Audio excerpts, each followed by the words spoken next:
Let's try to keep them at a minimum if possible. Keep what at a minimum?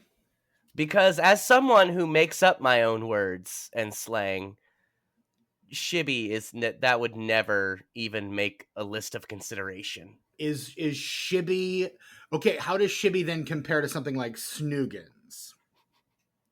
Burning content, Steven. No, we are recording right fucking now. Oh shit, we are recording right now. We've been rolling since about halfway through your damn rant there. Well, I'll tell you, it has to do with when you're inventing new slang, especially when it's a nonsense word.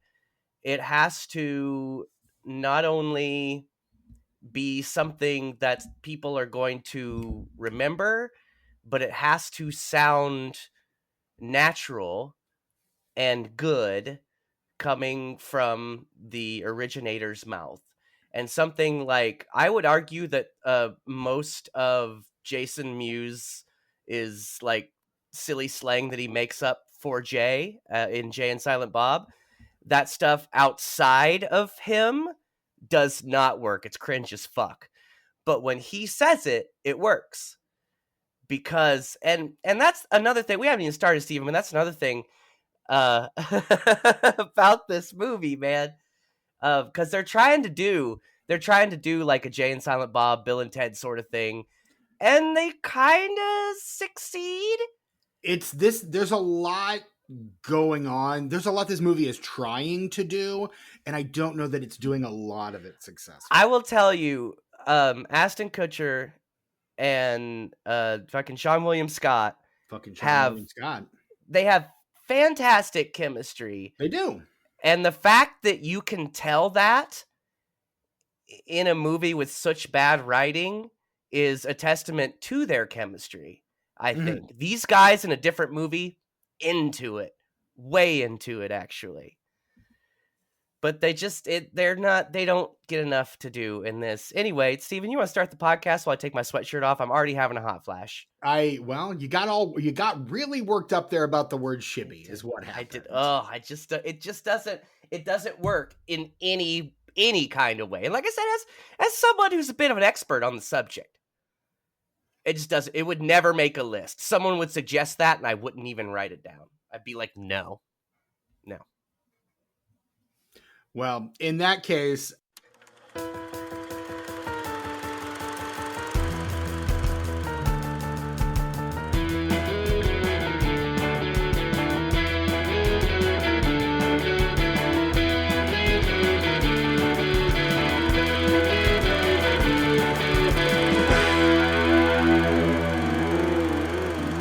franchise rights alone will make us rich beyond our wildest dreams. Shibby, you're listening to the DisenFIVechised podcast. That podcast all about those franchises of those films that fancy themselves full-fledged franchises before falling flat on their face after the first film. I am and remain your loyal host, Stephen Foxworthy, and joining me, as always, the man who does in fact know the difference between an ostrich and a llama. It's Tucker. Hey, Tucker. Best believe I do. Hello, Stephen. How are you this evening? I'm doing Shibby. How about yourself? Man, what I tell you? Motherfucker, what I tell you? Right out the gate. You think you can slip that past me? No, I'm not trying to slip anything past you, Shibby. I'm just... Boy, I tell you what. I will start bleeping them. You want me to bleep them? I'll bleep them. I'll bleep the motherfuckers. I don't care. In that case, I'm going to start saying it a lot more. Oh, yeah, I kind of realized that as I was saying it. I was like, I'm just giving him a reason to say it more. Exactly, because now I'm just going to fuck with you, is what's going to happen. Okay, I will not bleep it. I implore you, Stephen. Like I said, I realize it's going to have to be said, but if we could keep it at a minimum. I mean, it is going to have to be said. This movie is, I think the only word they say more than Shibby in this movie is the word car, honestly. Car, yes. Yes. Because they're saying that shit all over. And I'm including like conjunctions and invectives too. Like it. Do you think people have figured out what movie we're talking about? If they haven't looked at the title of this episode, do you think they figured out what movie we're talking about? I would be amazed if someone actually listened to this podcast without first looking at the name of the episode. But you know what? If they were a teenager in the late 90s and early 2000s, chances are they know exactly what motherfucking movie we're talking about. Otherwise, no fucking idea. Okay. Should because we go ahead and this movie has aged like milk, honestly, and not I in would the fun argue cheese making way. that it was never good. And No, even now, and that was the thing when I was watching it, and like when they were making fun of blind people and trans people and everybody else in the world, I didn't even care because I was like, this movie, it's not even worth getting upset about. Honestly, it's such a piece of shit. not Um, worth getting upset about because it's it's such really a not. trifle of a film. It's just who fucking cares? That's the weird thing about this movie, Steven. I don't hate this movie, but I don't like it. Yeah. Like I'm not gonna be like, oh fuck this movie. I'm just gonna be like, yeah, not for me. I Here's the don't. thing, though, and I will say this: if you are fuck this movie, yes, I Fair, understand, and fair. honestly, absolutely, because this there's some egregious shit in this movie if we're being real honest, but it's the plot is practically it's nonsense if it's existent at all.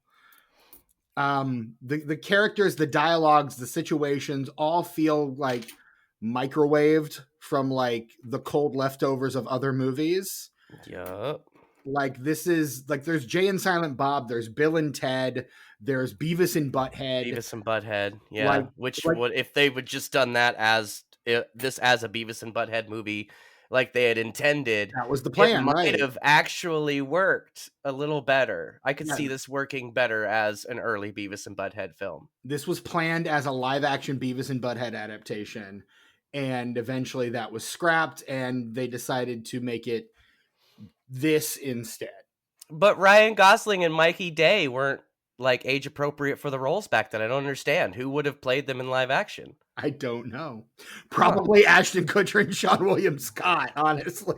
Or maybe Jake Gyllenhaal and Seth Rogen. There you go. Oh, God, yes, the two people who auditioned for this movie, but were ultimately not cast. I'd watch that one too because I just can't.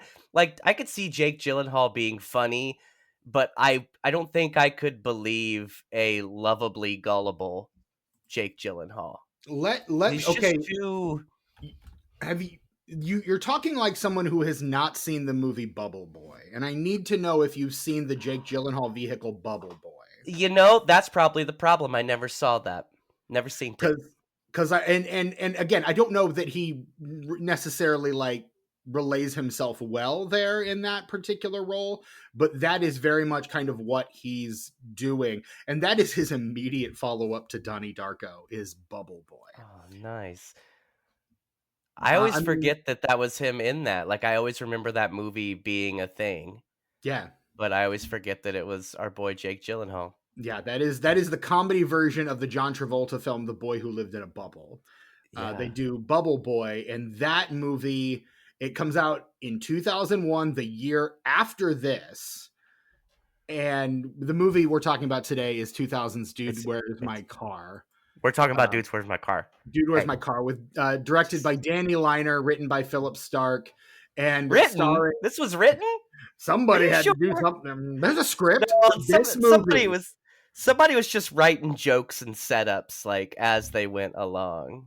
And This movie was about as funny as an SNL promo, honestly, yes. which, as we know, are not funny at Never all. But we funny. forgive it because we know they're busy. Correct. We know they're busy. The last thing they have time for is creating a funny promo. The cast of this It'll film, suck. the aforementioned Ashton Kutcher and Sean William Scott, Trump supporter Christy Swanson, Jennifer Garner, my childhood crush Marla Sokoloff, the great David Herman, Hal Sparks, Charlie O'Connell, Marilyn Reichkub. I'm gonna skip around here. Hey, that's Jerry O'Connell's brother. It shows. He's kind of the Alec or he's kind of the what's the bald one we don't like? Yeah, that one. He's the Steven to he's the Steven of the O'Connell clan. Yeah, Jerry's Alec there. Yeah. He's the Frank Stallone till like to Jerry Sylvester. He's the Brian Doyle Murray. You see the Brian the Doyle or the Joel Murray? Because both combined. I think that's giving Charlie O'Connell a lot of credit, Tucker. I saw O'Connell and I was like, oh wait, I'm gonna point him out. And I saw the chin. I was like, oh, there That's he it. is. Yeah, There he is. that's it. Teresa Tunney, John Tollsbay, the great Keone Young, Dude, yeah. Jodie Ann Patterson, Cleo King, Brent Spiner, and Andy Yeah. Dick, both uncredited in this movie. And of course, lest we forget, motherfucking Fabio in this movie.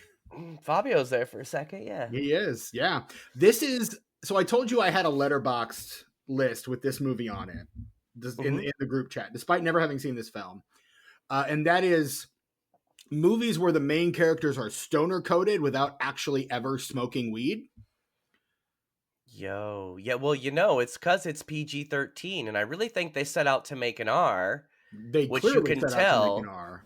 because just like similar to Pootie Tang, which was shot to be an R and then trimmed to be a PG-13 when it was re-edited by the studio, there are several instances where someone says something and their mouth is saying something different. Yeah. This movie is made to be an R-rated film.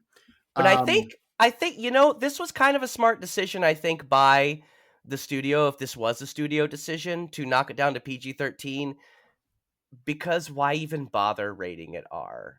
Like, nobody with the emotional intelligence above like 11 years old is going to think this is funny.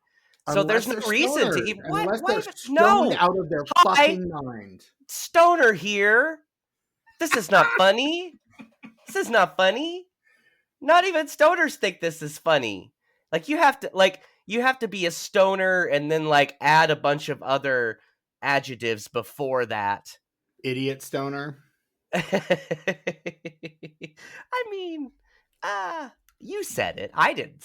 I did that. say it. It wasn't me that said that. No. I was simply following your train of thought to its logical conclusion.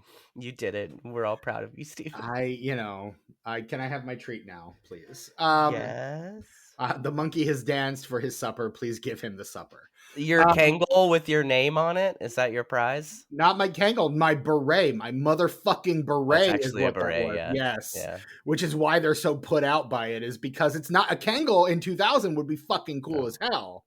That is not a Kangol, sir. No. That is a beret. All the way beret. However, I think it is amazing that they bought them berets that matched their tracksuits. How did they know? I mean, it's almost as like someone did that intentionally in a production design office somewhere. It's almost like they wrote it 5 seconds before they filmed it. Yeah. Hey, it's almost like that. Hey. Hey guys, like what if the berets what if they were the same color as the tracksuits that are wearing? No, see, again, not something I think someone that is just a stoner would think was funny. For me, when someone's writing this, they're just hitting themselves in the head with a hammer. Okay, how about this? Writing it. How about this? Okay, all right. Okay, so like, what if just hear me out? What if the berets match the colors that they were wearing earlier with the tracksuits? I could see this being amphetamine related. Maybe just because, like, when you're on amphetamines, things like, to be clear, I have never been on amphetamines. When I was much younger, for a short time, I had some experiences with ecstasy, which is something that I won't do again. Fair enough. In fact, I won't. I don't do it. I don't do anything that's like chemicals. I'm even scared of like prescription medication. Oh, but back then I wasn't. And I'll tell you, when you have amphetamines in your system, things that aren't usually a good idea sound like a fantastic idea. And like you're self-aware too. You're like, this should not be the thing I'm doing, but for some reason this is the thing I have to do right now.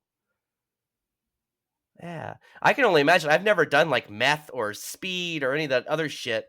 I can only imagine what it's like on that harder shit. Boy, those people are out of their minds. Good for them. Good for them. Is it good for them, Tucker? Hey, if you can handle it, then do your thing. But if you I don't can't, know. stay the fuck away. I was gonna say, I think the entire show Breaking Bad is a testament to the fact that most people can't fucking handle it. Yeah, you don't really meet a lot of people who have just done meth once. Right. It's not something you hear. I tried meth once and it was pretty cool. End of story. Nope, never. No one's ever said that to me. Quote, said no one ever. Ever. Hey, I tried out black tar heroin the other day and it was pretty all right. Don't know if I'll do it again. I'm not gonna do it again, but it was, I like to experience everything. The other day I was talking to a gentleman on the street and he gave me something called a crack pipe. I gave it a try, and you know what? Not for me. Not for me. I appreciate those who can do it, and I told them God bless, but you know what? Not for me. I don't think I'll be doing that again. Stephen, like Whitney Houston, I will say crack is a poor people's drug, and I don't do poor people drugs. Go on. You think with as much money as I have, Stephen, I won't be buying a crack rock? How much money do you have, Tucker? Not a lot. I just really enjoy that Whitney Houston quote from that interview. It's a good quote. My favorite, of course, Whitney Houston quote of all time is "Kiss my ass." Also, love Whitney Houston, by the way. R.I.P. We miss you, Queen. Fucking legend. Also, we are going to make fun of you, though, sometimes. Correct. We do love you, but also you did some silly things that we're going to make fun of. Which I would expect her to do the same for us. If she knew us and we did some crazy shit, I would expect her to also tease us about who we talking about. We have done some crazy shit. We've been putting this podcast out for 230 episodes, Tucker. Whitney Houston, where are you at? Come do a roast of us. She did, dude. Postpartum roast. I know she did, Steve. Postmortem, not postpartum. That's a totally different thing. Oh, yeah. Well, I mean, they're related. One's at the beginning, one's at the end. In that sense, they are related. How the fuck are those related? But no, you tied it together brilliantly. Well done. I did think maybe we could get Bobby Brown. Bobby! He's still alive, right? Maybe we could get Millie Bobby Brown and then just act really confused that she's not Bobby Brown. We'll be like, Mr. Brown, you look so different. Somebody has to have done that by now. But you know what? That's your prerogative. I'll let that one air out for a second. No, that was fucking great. That was fan yourselves off. 10 comedy points. That was amazing. Thank you. Well done. Fucking incredible. Woo. Oh God, what a joke. You know what? Better than any joke in this movie. Although Tucker, I'm only human. I am but a man. Every time that assistant at the blind camp took a shot to the nuts, I laughed. There's something inherently funny about getting kicked in the nuts. Yeah. Every time that guy took a shot to the nuts, which happened at least twice, I laughed. I will tell you that there is one particular comedy set piece in this. Well, not even really a set piece, but just a joke that I do appreciate quite a bit. I do like the tattoo gag. That was the gag that got Ashton Kutcher on board with this movie, apparently. Like, he thought that it was profoundly stupid, and he got to the tattoo gag. The tattoo gag feels like an ancestor, or not an ancestor, a descendant. It's a who's on first, man. Who's on first, 100%. Yeah, absolutely. And they do it really well. It doesn't go on too long. Almost goes on too long. Almost. It comes so fucking close. I love a little long for me, I'll say. I love how heated they get. Mm-hmm. Because they're just so stupid that they can't understand that they're both trying to make the other person understand the same thing. Yes. Like, they're angry at each other because they're both misunderstanding each other in the same exact way. They also took, other than Shibby and car, the two most common words in their respective vocabularies and tattooed them on each other's backs. Yeah. Yeah. This movie also is a weird forebear to The Hangover. Yeah, it kind of takes that the main premise, sort of, but and it's not half as good as The Hangover. Like, the original Hangover was really phenomenal. They drove it into the ground with the next two films, but that first Hangover movie is really solid. But this movie, if I had seen this movie first, I'd have walked out of The Hangover going, well, they just ripped off Dude, Where's My Car? A little bit. It definitely, I feel like it's definitely more well done and better actualized in It's The more Hangover. grounded. It It's more certainly. grounded. The fucking I called that the Rubik's Cube was the thing they were looking for the whole movie. I Oh, you had never called that. seen this, Steven. This is my first time. Oh, This is my first time. fantastic. Good I for did you. not in 2000. I would have been in high school under the parentage of my very strict, very religious parents. So this No, movie, even if I had wanted to see it as a teenager, which to no, be clear, I did not, no. I would not have been allowed to see this movie. Oh, no. Well, while we're talking about our histories with this movie, I might By as all well share means, you mine. might as well. I'll tell you what. I saw this shortly after it came out. I think we rented it at my first apartment, and we watched it, and it was fine. Okay. I had a lot of people there when we watched it. Some people were kind of into it. Nobody really liked it that much, but the fact that there That were tracks. probably 10, 15 people there made it a little more enjoyable because you could talk shit about it. I was gonna say it eventually becomes you're roasting it a la MST3K at some point, right? Kind of, a little bit, yeah, but I've never been particularly mad at this movie. I've seen it. This is probably my fourth time seeing it since it came out, Mm-hmm. because I saw it when we rented it, and then I had a friend when I was in the military that really liked this movie, so he watched it quite a bit. It was one of the only DVDs he had, and there was no streaming in those days. So I caught clips of it Kids all the today will time. never understand, Will never understand the whole world at your fucking fingertips. right? Back in the day, you were just in your room with the shit you had, I and had to that was try to it. explain that concept to my 22-year-old coworker the other day. That's so wild. Just the idea, the fact that I know about cartoons that existed before I was born has everything to do with the fact that A, I had cable, and B, I watched whatever the fuck was on to keep myself entertained. Like, that is why I know about the Alvin Show from the 1960s. And that's why pop culture is worthless now, because everybody watches everything. Instead of like hearing about something, checking it out, doing the legwork, going to the library and getting it, or watching it on cable and following up and figuring out what else there is. It's just all there, and you don't have to have any interest in anything. It's all right. It's all right there. I wait for the word of mouth. That is me. If something's got good buzz, I will go see it. I try to be a little more discerning and not just watch whatever the fuck is on anymore, because everything's fucking on all the time. Everything's on all the time. They used to take effort, and like I am against, putting effort into a lot of things, but not Same. hobbies.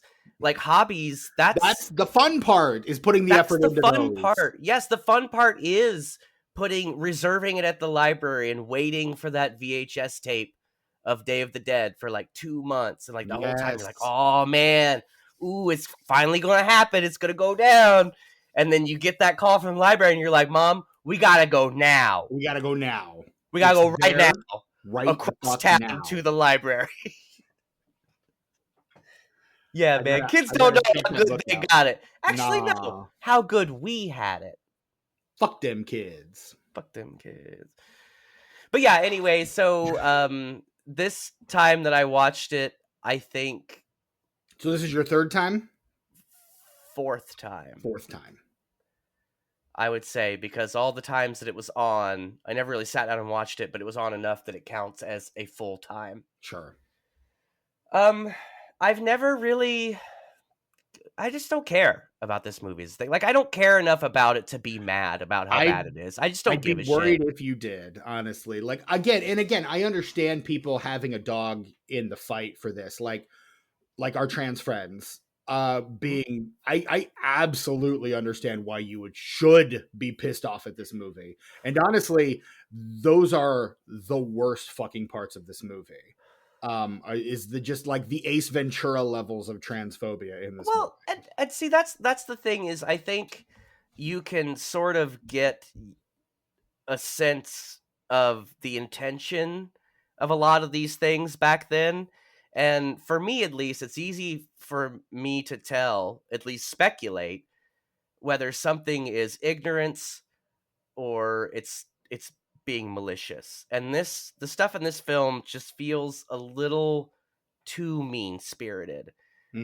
Like, even for me, like, Ace Ventura, like, is it wrong? Yes, but it doesn't seem like the filmmakers were like, fuck trans people. They were like, oh, it'd be funny if the bad guy was a girl but she had a dick. That'd be funny.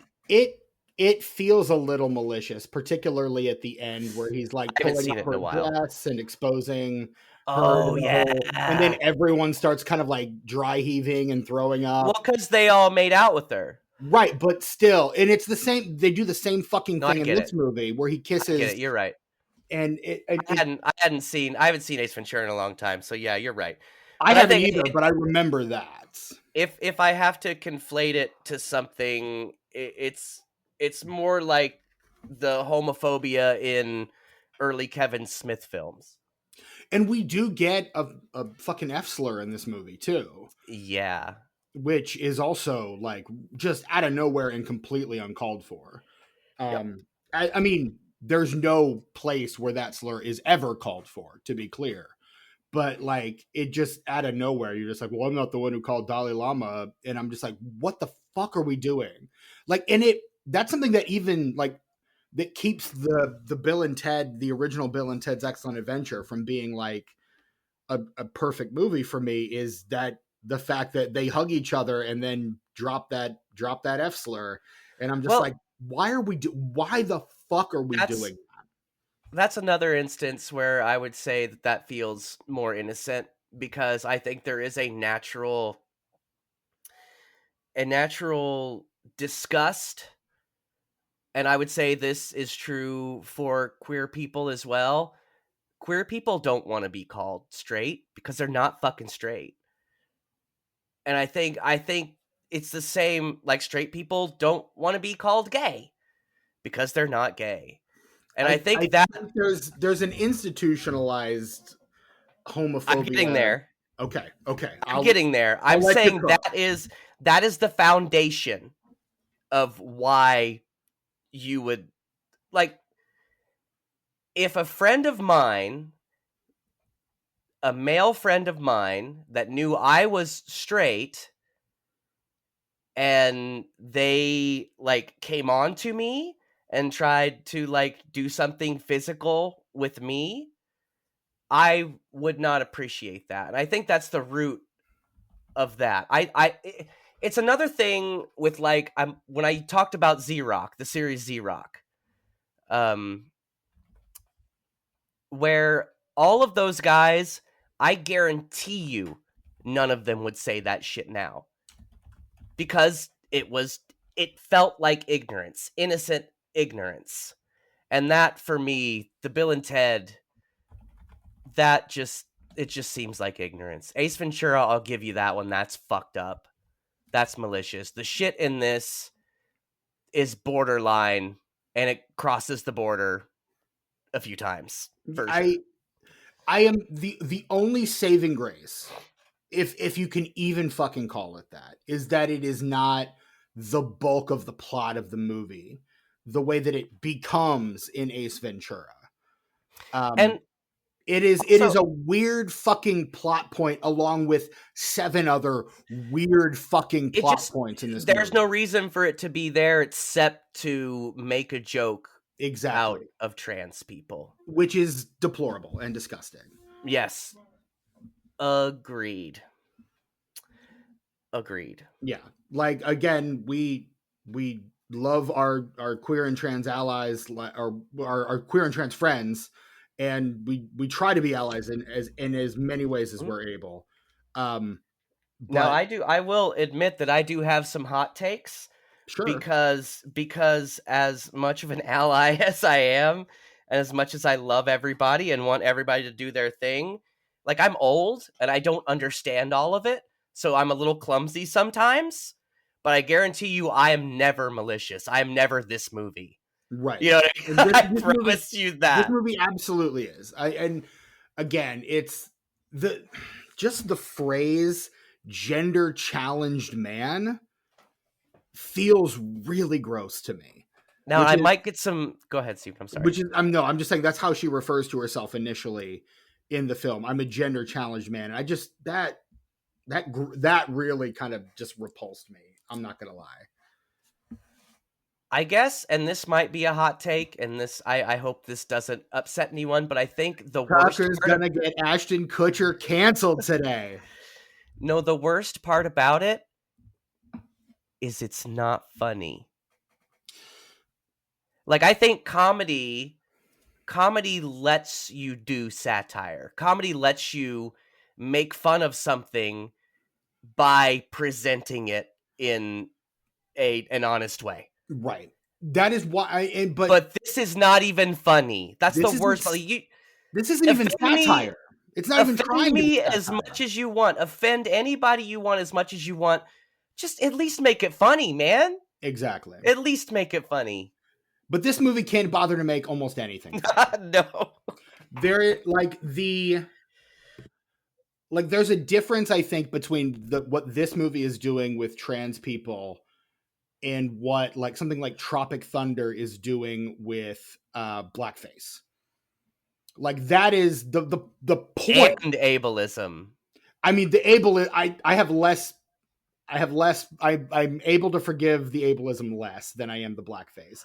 I think that's fantastic. Sounds fucking weird coming from a you know exactly what they're calling out. They're calling out Sean Penn. 100%. Fucking I Am Sam. And also, that movie pissed me the fuck off. Yes, as it should.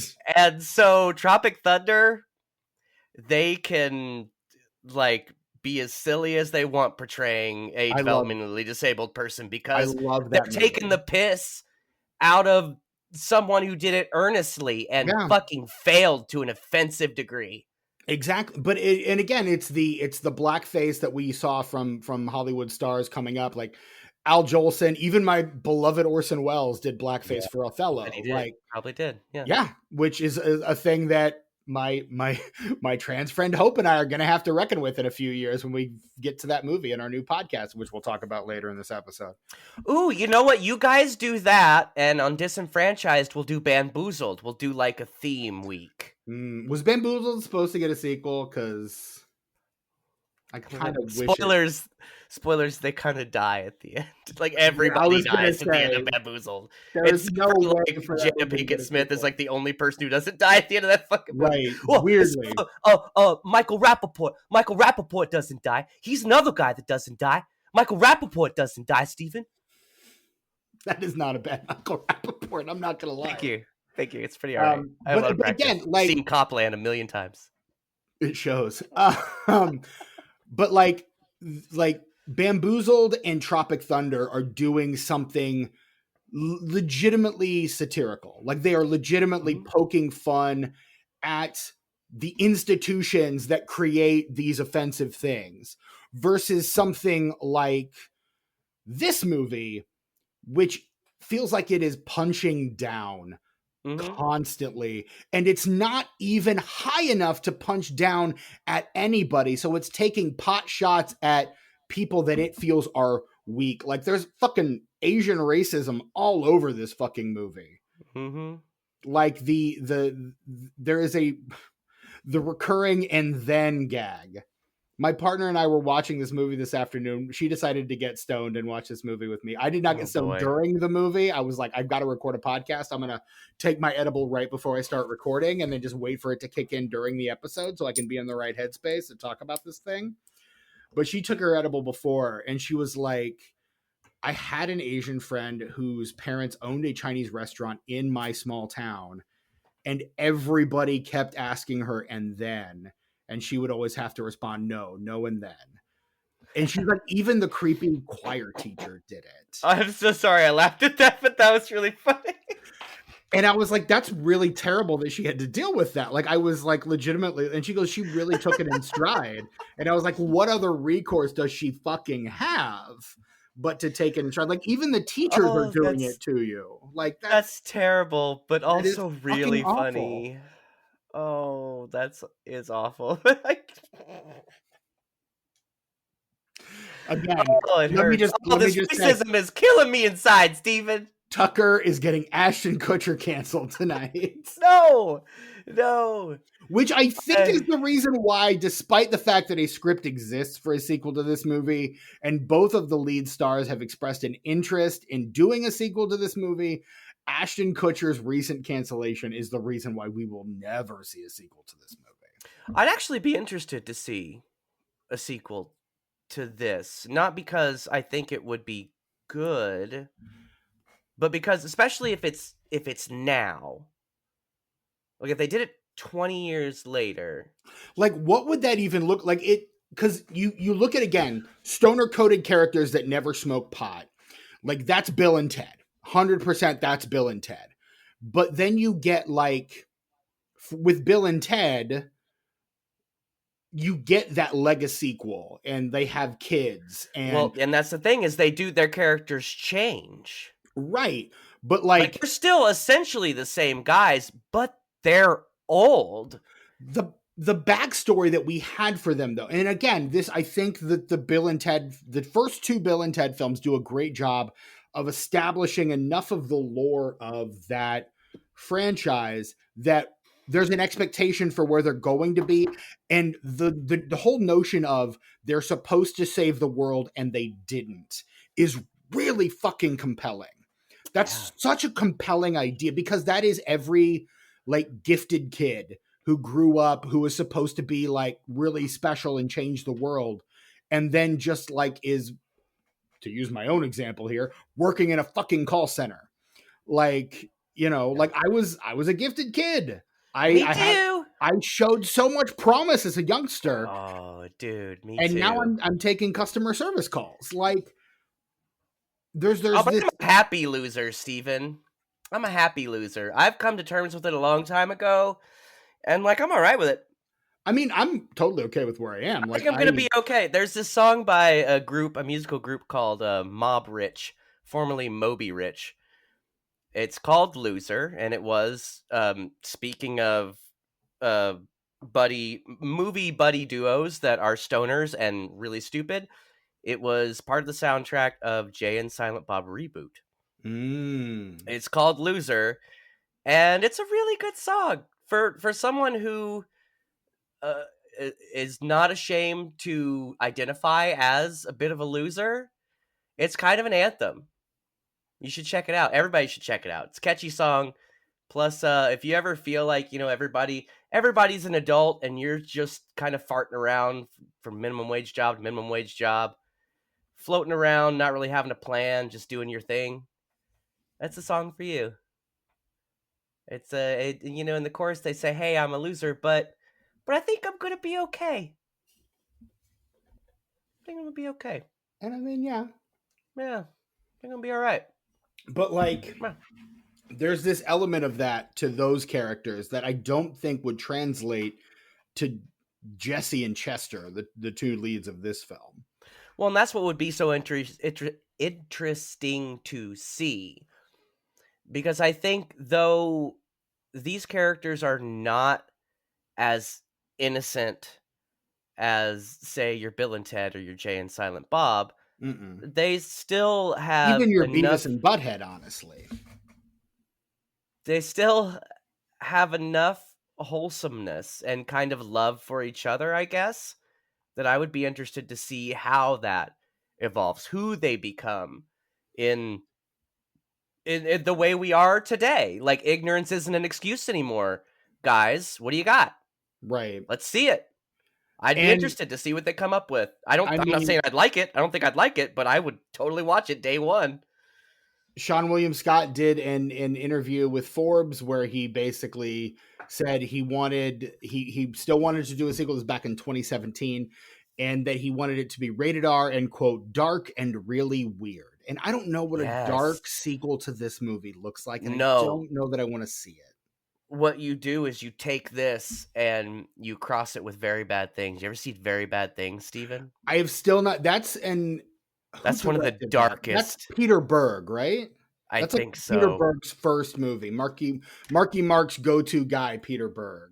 One of the most pitch black comedies I have ever seen that keeps you there because it's funny. Like, it just keeps getting more and more fucked up, and you're like, I should really turn this off. But I can't because it's so hilarious. I don't know what I'm doing. I've never been in this situation before. I don't know what to do. Should I call the police? To be clear, DVD, by the I way. love it. I love a dark comedy like Death to Smoochie. It Pitch Black is I would movie. say Death to Smoochie is pretty fucking dark, but I This- think that movie is a Danny DeVito's masterpiece. I'm gonna say no. truly do. I love Death to Smoochie as well. I think it's really, really good, and it does a really good job of balancing the dark humor and not getting too dark, but still getting really, really fucking dark. Very Bad Things is like the Requiem for a Dream of comedies, Oh God. where you're like, holy fuck! Like, the whole movie is so dismal and just awful, but it's also really clever and funny. Every awful thing that happens has you both doubling over in laughter and like putting your head in your hands because you're ashamed that you're still watching this movie. Right. I mean, it's got a great cast. Oh, And it's so good. Daniel Stern, Christian Slater, Cameron Diaz, fucking what's his nuts from Entourage and all those early John Cusack movies. What's that guy's name? 10 years. 10 years. Jeremy Piven. Piven. Yeah, there you go. Gene Triplehorn, Leland fucking Orser. I love that guy. It's such Cameron a good Diaz, movie. Jon Favreau, Daniel Stern. And at that point, we're getting into people I don't know very well. But yeah. So just to what the trailer reveals and what is basically the start of this movie is these dudes are having a bachelor party and they accidentally kill the stripper.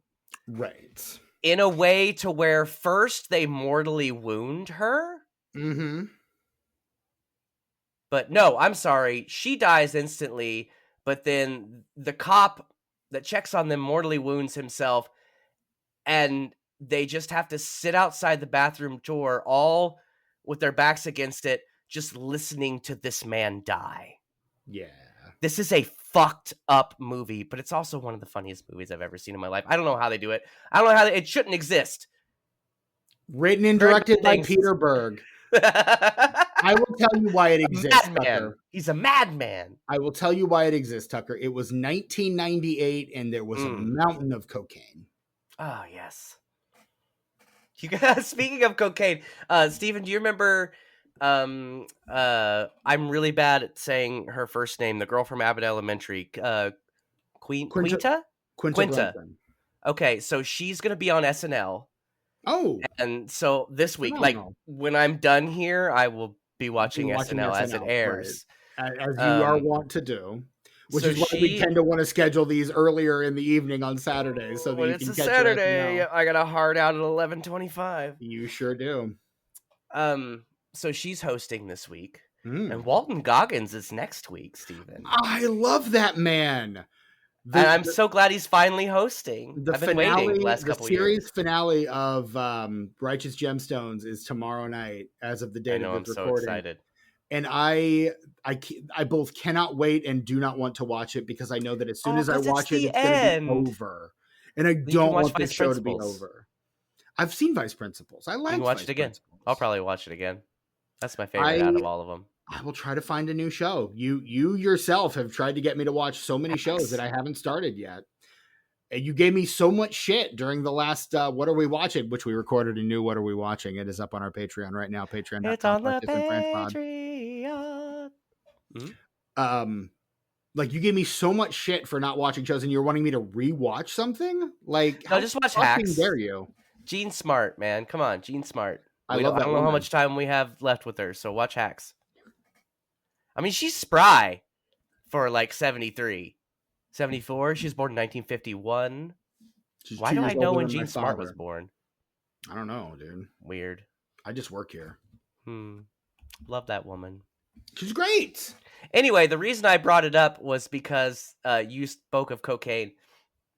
I sure did. And the first time that Quinta, am I saying it right, Quinta, again? I think it's Quinta Brunson. Quinta? Okay. I think it's Quinta. Okay, I've heard it a couple different ways. That's why I'm hesitant. But anyway, she hosted for the first time 2 years ago. And there was a specific sketch where Andrew Dismukes and fucking what's the guy? I'm gonna correct myself. It is Quinta Brunson, according Okay, all to right. Google. Fuck yeah. Well, So anyway, my there's two apologies. dudes in a bathroom at a club, and they want cocaine, and like gradually 4 or 5 different cocaine dealers come out and offer them cocaine, and the way that they try to tell them that their cocaine is better than the other person's is how white it is. It starts out very innocent, like this cocaine is so pure, it's like a bunny doing a snow angel in a cloud. But then you get to like, it's like Gwyneth Paltrow skiing in Utah. Like, and it just progressively gets worse. It's like Adam Driver sitting in a KKK meeting recommending Connecticut. There's so many, like, I rewatched a lot of the sketches from that episode because I just couldn't wait. Sure. Because I love SNL and I too. love Quinta, I love Abbott Elementary and all that stuff. So I watched a lot of those sketches, and there are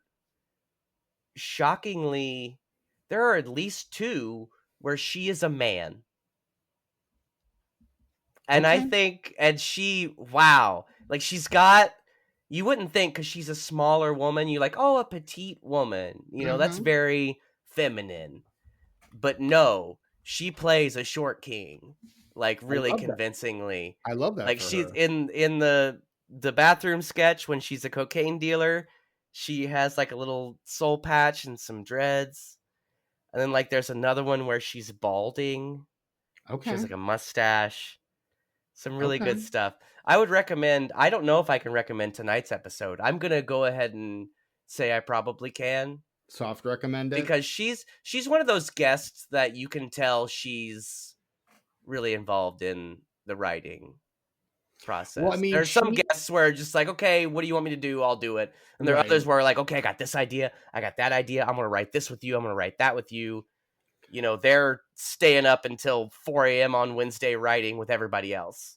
Right. I mean, she is And the Quinta seems creator like of Abbott Elementary, which means she is a vital part of the writing of that show. dude, yeah. So, I mean, she is a writer. Like, that's a big part of what she does. So that makes sense. And I get excited when people like that come on the show these days because I think we're kind of experiencing a period of time where the shift from old cast to new, so many people left and so many people came on sort of in the same couple years. Like the voice of the show is kind of up in the air. It's what people in sports would call a transition year. Couple years. A transition period. And not that there haven't been some bangers. It's just you can tell that the writer's room is trying to find their voice and the cast is trying to do the same thing at the same time. And every once in a while they hit it. Right. Most of the time it's fine. Sometimes it's not good. But sometimes they hit it. And I'm excited for them to really find their groove. I just hope too many people don't like leave before then. Because like you don't realize how many years Andrew Dismukes has been on that show. Still seems like a new cast member. Motherfucker's been on there for at least 5 years. That's the problem. At least. He's a veteran and they don't know how to use him. And Mikey Day still just hanging out. What are you doing, Mikey Day? Come on, man, go do something else.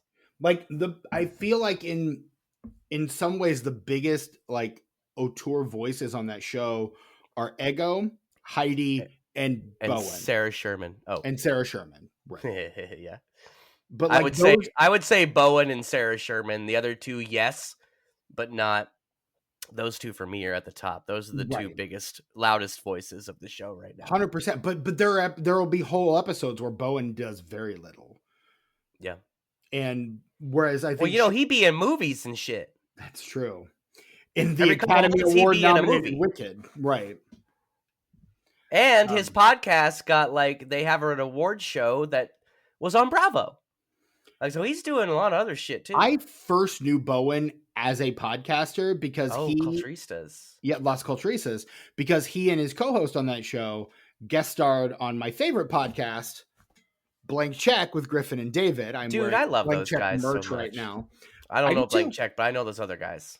And they guested on the Brokeback Mountain episode, which was a hilarious episode. Oh, And if I ever use the word erasure, I am quoting Bowen Yang on that episode. But he has come back to do a couple more episodes of Blank Check, and I think Nice. Blank Check is my favorite podcast of all time. I love that podcast. I It's do like love your that favorite. podcast. It is my favorite. I was listening to them just the other day when I was out driving around to and from rehearsal for the play that I'm in.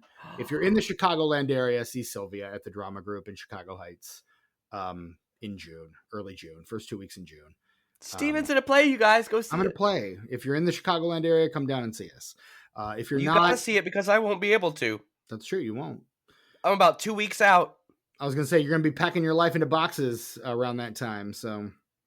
Man, you can't convince them to, like, hold off for a couple weeks just for me. No, man. They haven't met me, though. Maybe I should record, like, a video for them so they can, like... I can pass it along.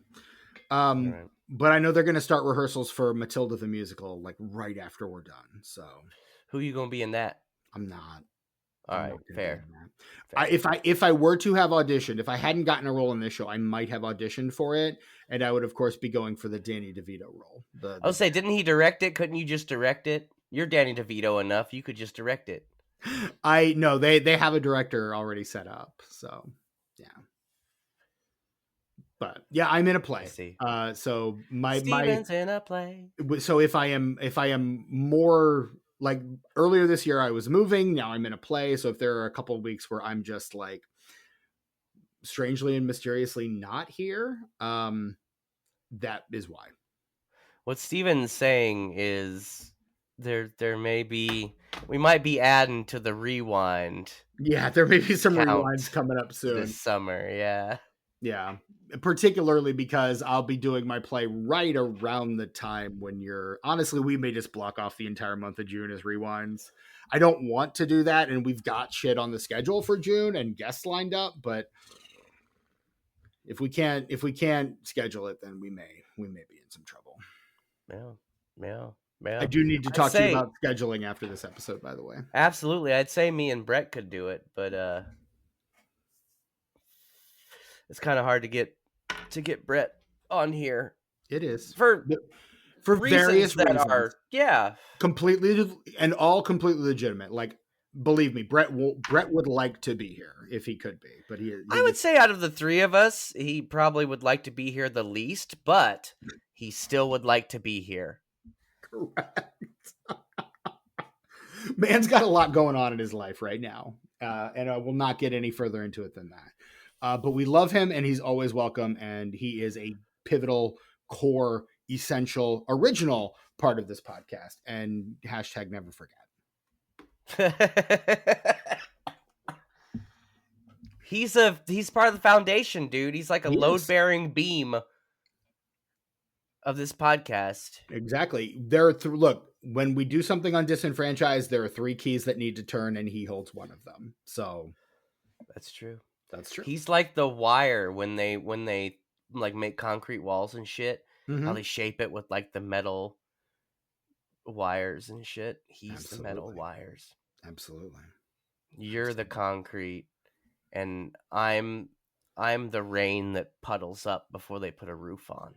Do not sell yourself short, sir. At all. Hey, those puddles are fun to splash around in. I'm just saying. You're still holding the key, is what I'm saying. Anyway, dude, where's my car? Where's your car, dude? I don't know, dude. Where's my car? That's as far as I'm willing to go. Okay. Because this movie is willing to go so much further. I feel like in some ways this movie feels like repetition for the sake of itself is funny, and it's not actually. That's the thing about this movie is like, here's where I'm conflicted. I don't like this movie. I don't enjoy watching it. Mm-mm. But it's also very evident that, boy, they just had a silly time making this. Can you imagine how much fun this was to make? There's nothing in this movie that's serious. There's nothing. You're just having a silly time. And Look, this is a half a star for me. When we get to the rating, I'll come back to that. But Sure. a half a star for me is that gag reel in the credits. You do like a gag reel in the credits. Any comedy is made so much better if you have the gag reel in the credits. This is really the foundation of this is Pootie Tang. They've been doing it for years. I'm just saying for me, like my Right. frame of reference is Pootie Tang. It's one of the best bloopers in the credits that you're gonna get.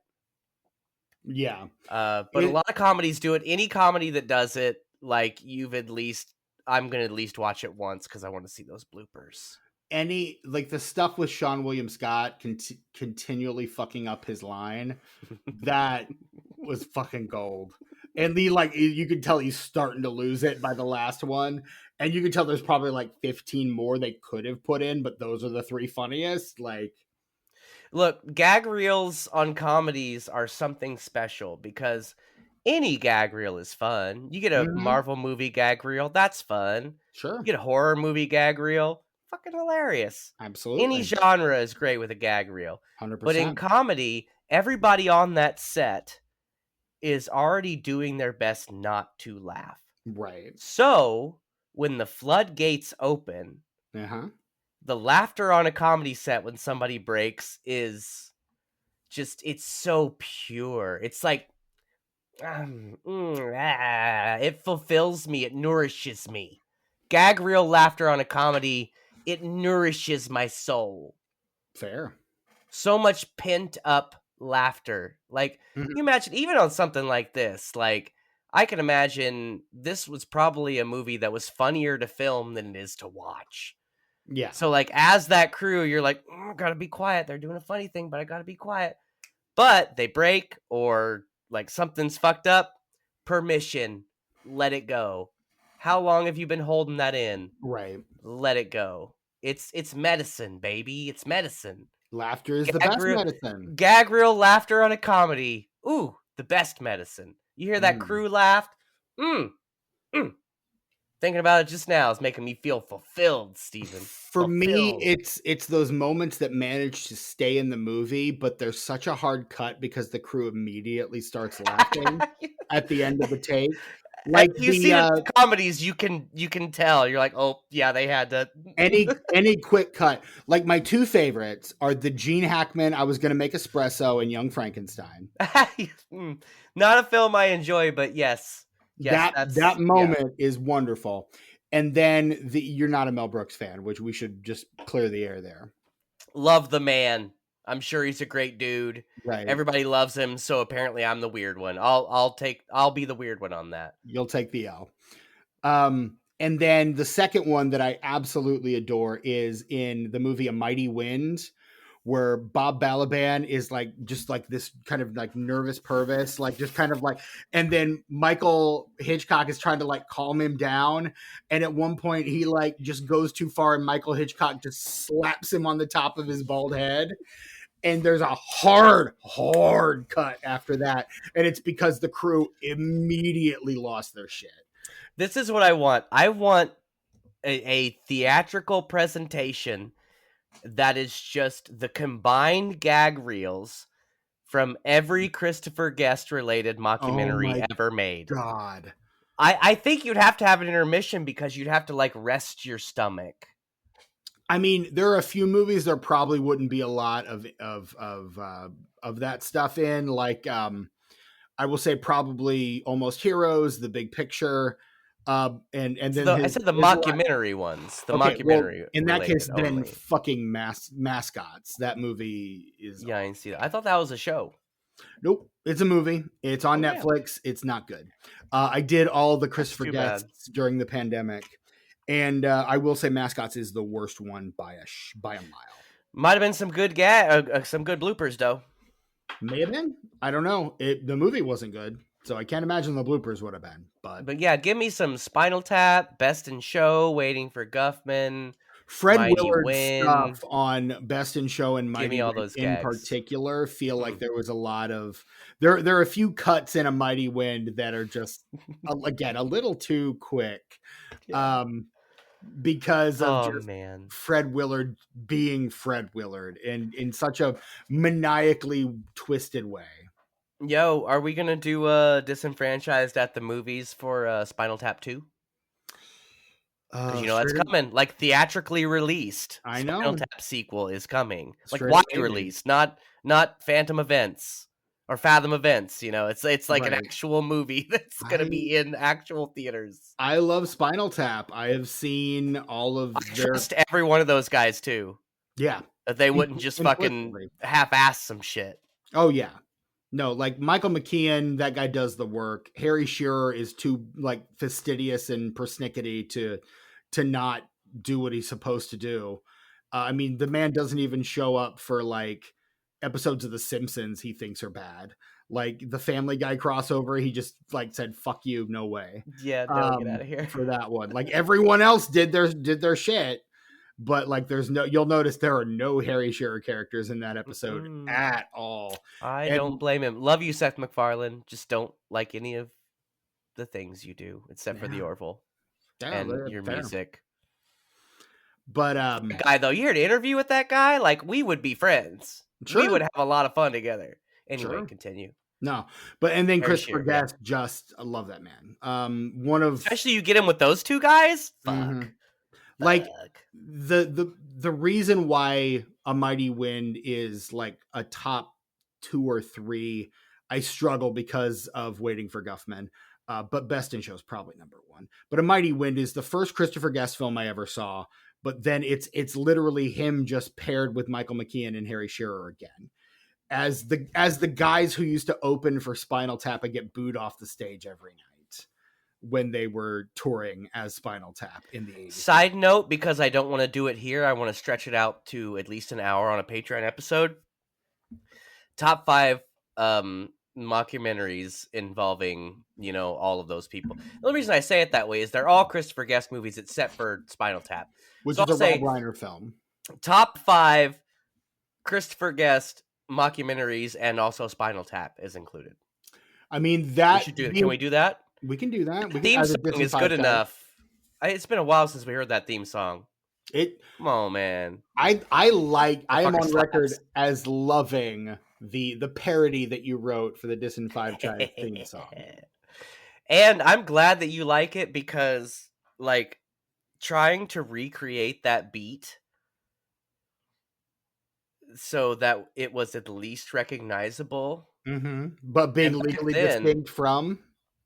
Back then, I was working on, at that time, it would have been a 12-year-old iMac Oh, with not the latest plugins for like Oh. MIDI and shit on my GarageBand.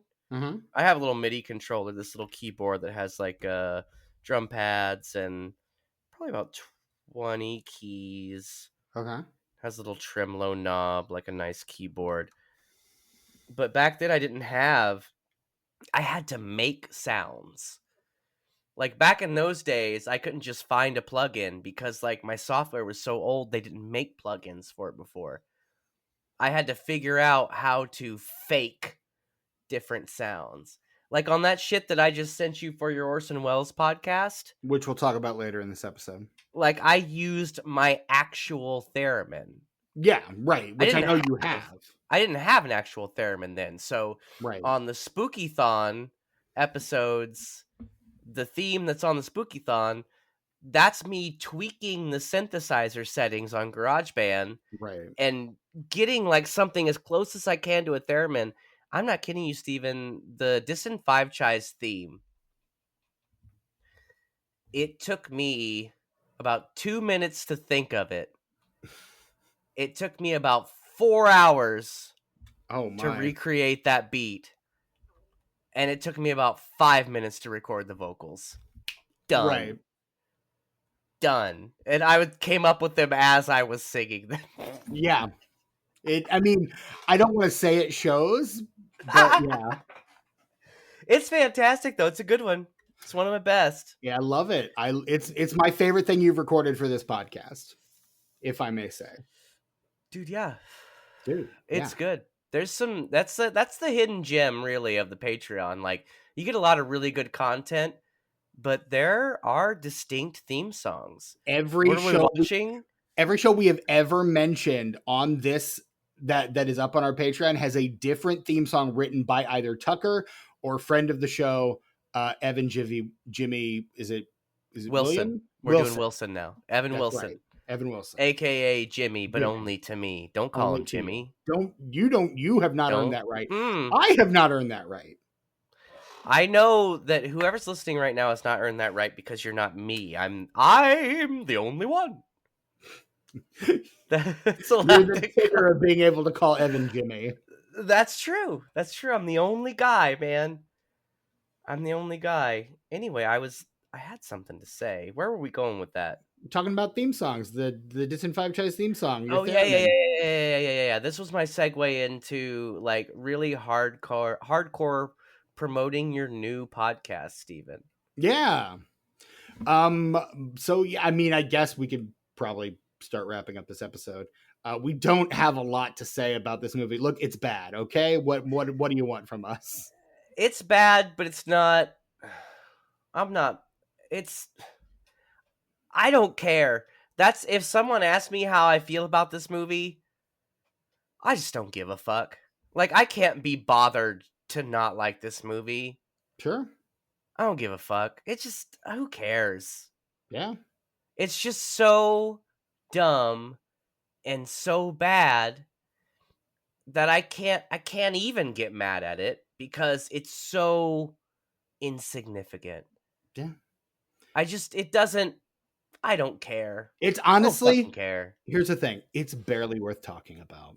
And I feel like we've put a lot of effort into talking about this movie. We did our best. It's not, again, and if you like this movie and we're really looking forward to us talking about it, I'm sorry. I'm sorry. We did the whole episode shitting on your favorite movie. No, we hit the main points. You know, it's sexist, it's homophobic, it's transphobic, it's ableist, it's all these other things, but we do enjoy the chemistry between the two leads. Right. It is a serviceably made film. It's competent at. It's not. I'm like, it's not a technically poorly made film. Like, it's fine. It looks fine. It looks like a movie, is what I'm saying. It looks like a fucking movie. I mean, it's barely a step up from, I would say, hey, this guy shot Ghostbusters, Steven. So calm down. Check out the cinematographer. Let's deep dive into that real quick before we go crazy before we wrap this up, because the cinematographer for this film, not only did he do Ghostbusters, but this man is he's kind of the comedy guy from, like, his name is Work Phone, Robert M. Stevens. Dig that he last did name. Ghostbusters. He did Dude, Where's My Car? He did The Motherfucking Burbs. Steven. I do own that movie. Yeah. It did Cecil B. Demented for our boy John Waters. But he's one of my favorite. He's still working for a guy who up to this point has pretty much only done television.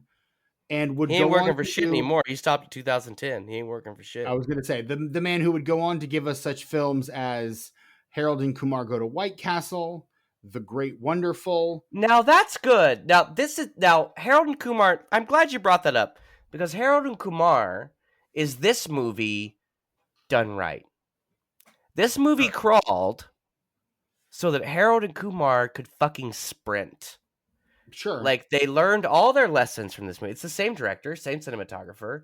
They learned all their lessons from this movie, and they made a dumb movie that was also smart. And instead of a dumb movie that's dumb. That one spawned a franchise. There are 3 Harold and Kumar films. All 3 of those movies are worth watching. I've only seen the first 2. I have not seen number 3. I wouldn't say I love, but I like, slightly above average, like all 3 of those films. They're funny. The leads are great. Did I ever tell you about the first time I saw Harold and Kumar? Go to White Castle? Please tell me about this, Steven. I got a Crave case of White Castles. Oh, them Or no, sliders, boy. no, I'm sorry. I got 2 sacks of 10. So I had 20 White Castles. It was what? Okay, The it's crave case was sliders with like cheese. 40. Yeah. Sliders with cheese. Yeah. Because that's what you do. Like, you can get the bacon one or like the jalapeno one, I but I feel honestly, like the base level is cheese slider. I will occasionally do a slider without cheese because I really like Really? that. It's the only restaurant I will do that at. But I That's really wild. like those original sliders. I'm always a cheese guy. Like I love a cheeseburger. Cheeseburger is my favorite food of all time. Which Because is the cheese, it brings it all together. It's like it the does. rug. Like, it really But at just White Castle, I don't feel like they need them. They really. don't. I feel like they're good enough without the cheese. I don't That think I've is ever had just a slider without cheese. Like, that Steven, is I will try that just on your recommendation. just get one, and if you don't like it, that's totally cool. But here's what I do.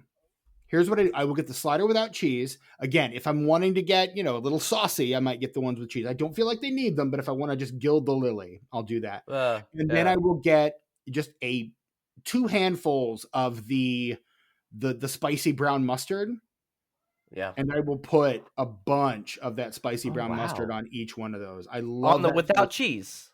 on the without cheese. Okay. Okay. I did not expect that. Okay. My normal, my vegetarian White Castle order, I was gonna say because you are a vegetarian. actually still Omni at the time. Oh, As of are you? this You recording, haven't? is still Omni. I thought you were giving that up. Like I thought that was like an imminent thing. I thought that was like Well, the beginning of the year. You were switching back over. Steven, I I mean to switch back over to veggie. It's gonna happen. But the way things have played out, Okay, money has been stretched. as I'm it not is gonna wont say to it's do. been tight. It's just I've had to spend more money on things I didn't expect. Right. So I'm not like, I can't really, I wouldn't say I'm poor, but I'm slightly less comfortable than I was. So living a vegetarian lifestyle is not financially, I don't want to say financially possible because I could do it, but it's not as financially viable as it was. And the fact that I've already, been Omni since November, I plan to go back to being a vegetarian, but Right. I think that's going to happen once I move back to Indy. Okay. And the cost of living is significantly cheaper. It's cheaper. And now, while I stay with my sister, which I will be for however long it takes me to get my own spot, Mm-hmm. I will stay Omni. But I think getting my own place after a few months, that's kind of going to be the cutoff. Right. Okay. And while I'm enjoying myself Mm-hmm. with the animal products that I am currently ingesting, Sure. I am excited to go back to veggie. Just Okay. because, like, the reason I decided to be a vegetarian in the first place is because I can't trust myself Right. to make healthy decisions. So I figure Fair. if I take meat off the menu, that's a lot of sodium, that's a lot of cholesterol, that's a lot of fat, that's a lot of everything that's That you don't need. theoretically not in my diet anymore. Right. It's easier to eat healthy as a vegetarian. Now, I'll tell you, it has changed. Once Impossible and Beyond started becoming a thing, Yeah. everything changed. Absolutely. Because back in the day, being a vegetarian, you get a veggie burger, that's vegetables, man. Exactly. So you're not eating some old bullshit with your veggies and condiments. You're eating some good shit with your veggies and condiments. But then, Beyond and Impossible, as much as I appreciate them, they come along and make it actually harder for vegetarians. Right. Because I don't crave that shit enough to not be vegetarian, but I crave it enough to where if there's a realistic vegetarian option, You'll go with that. I'm gonna go for it. And Problem is, it's impossible processed as fuck. and processed to all hell. Absolutely. It's full of sodium. It's full of cholesterol. All these shits that's trying to give me a heart attack. I'm not trying to have a heart attack, Steven. You know what? As someone who's had at least one, and we'll just leave it at that. I can't say I recommend it. No, dude. I'm not not into it. Mm-mm. So yeah, I'm enjoying, like I say, to maybe bring it back to a little lighter tone. I enjoy doing the Omni shit I'm doing right now. It's good. It's fine. That It's said, fun. what are your But that's respective White Castle orders? oh yeah, White Castle orders. So That's what we were doing. People want to know. your boy gets this. I get 2 cheese sliders, 2 bacon cheese sliders, Mm-hmm. 1 chicken ring slider. It, Because chicken ring slider. I'm Interesting. a bad motherfucker, Steven. You're something, all right. Okay.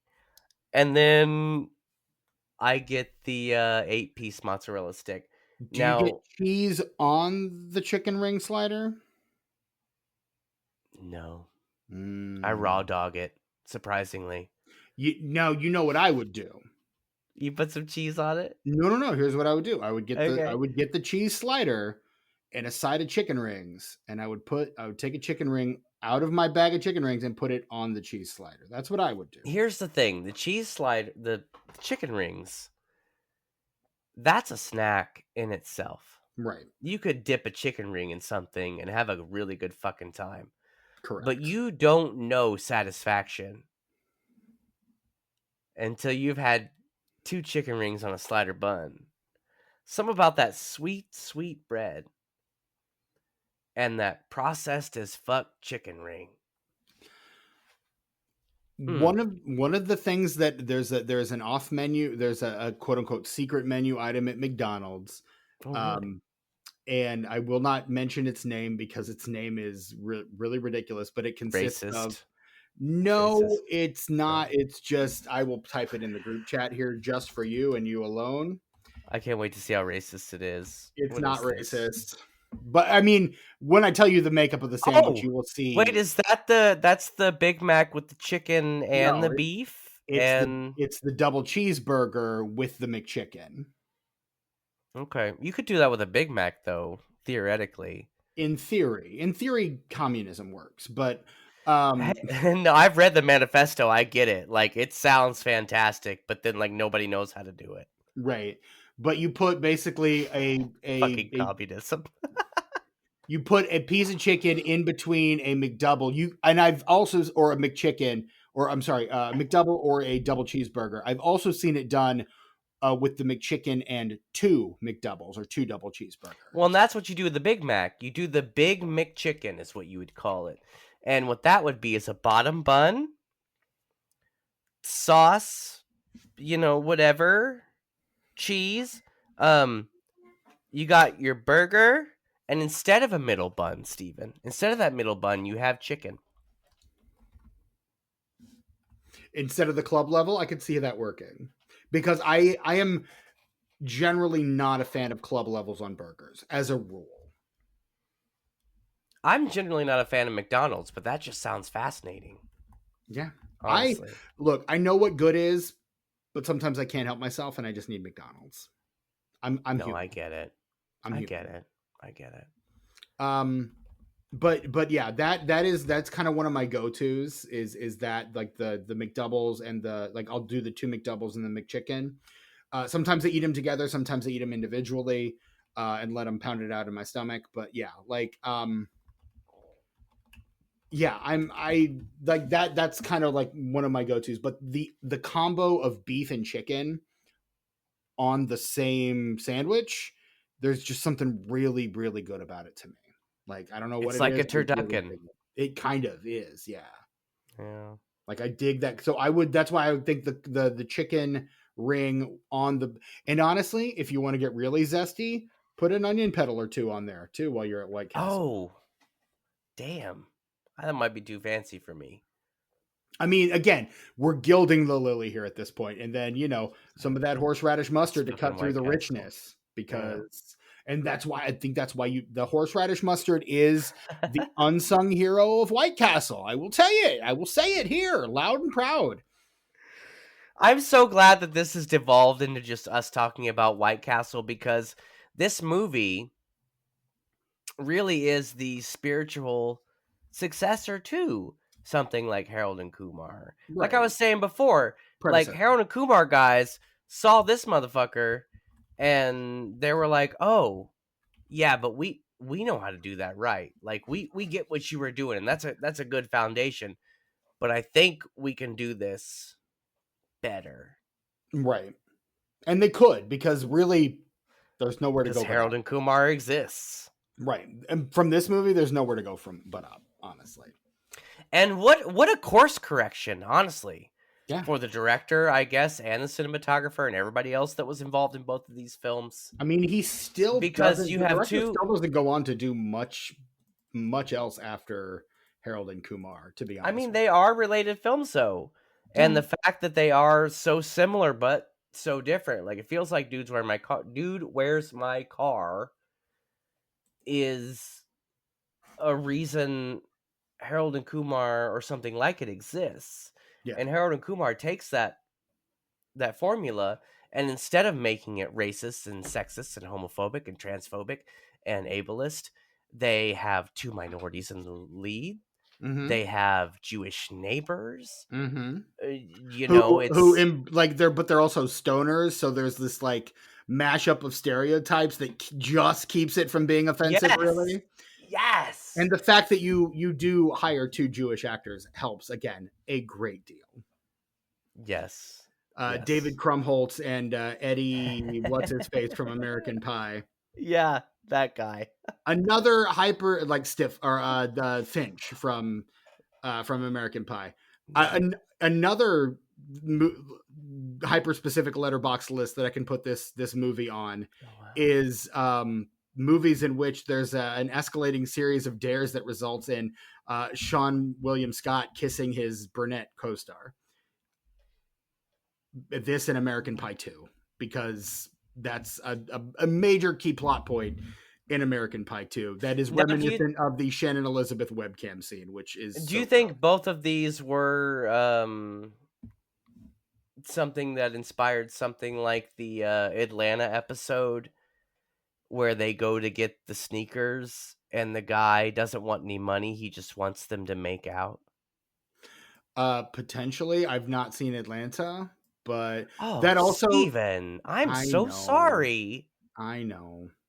Oh. That also seems like it might be something like a parody of the bicycle, the very special bicycle store episode of Different Strokes. Also, like noted. Steven, do you have time to talk about our Lord and Savior Afro surrealism? I mean, I enjoy Afro surreal. I did see Sorry to Bother You, and I thought that movie fucking slaps. You're sleeping so hard on Atlanta, Steven. I'm sorry. I know I recommend a lot of series to you. You do.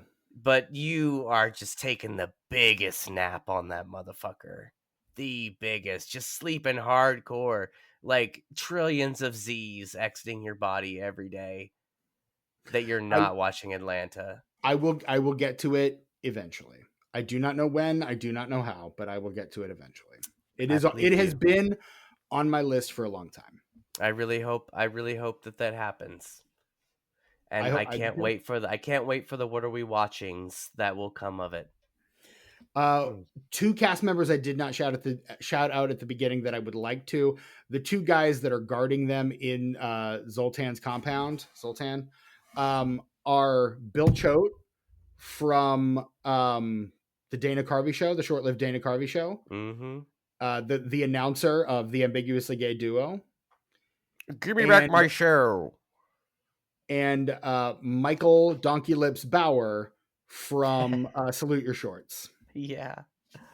I just wanted to shout them both out because I think both of them are criminally underrated and probably the funniest part of this movie. I mean, in a movie that has almost no funny parts. I would agree with you, Steven. Yeah. So many jokes. Just wall-to-wall jokes in this movie.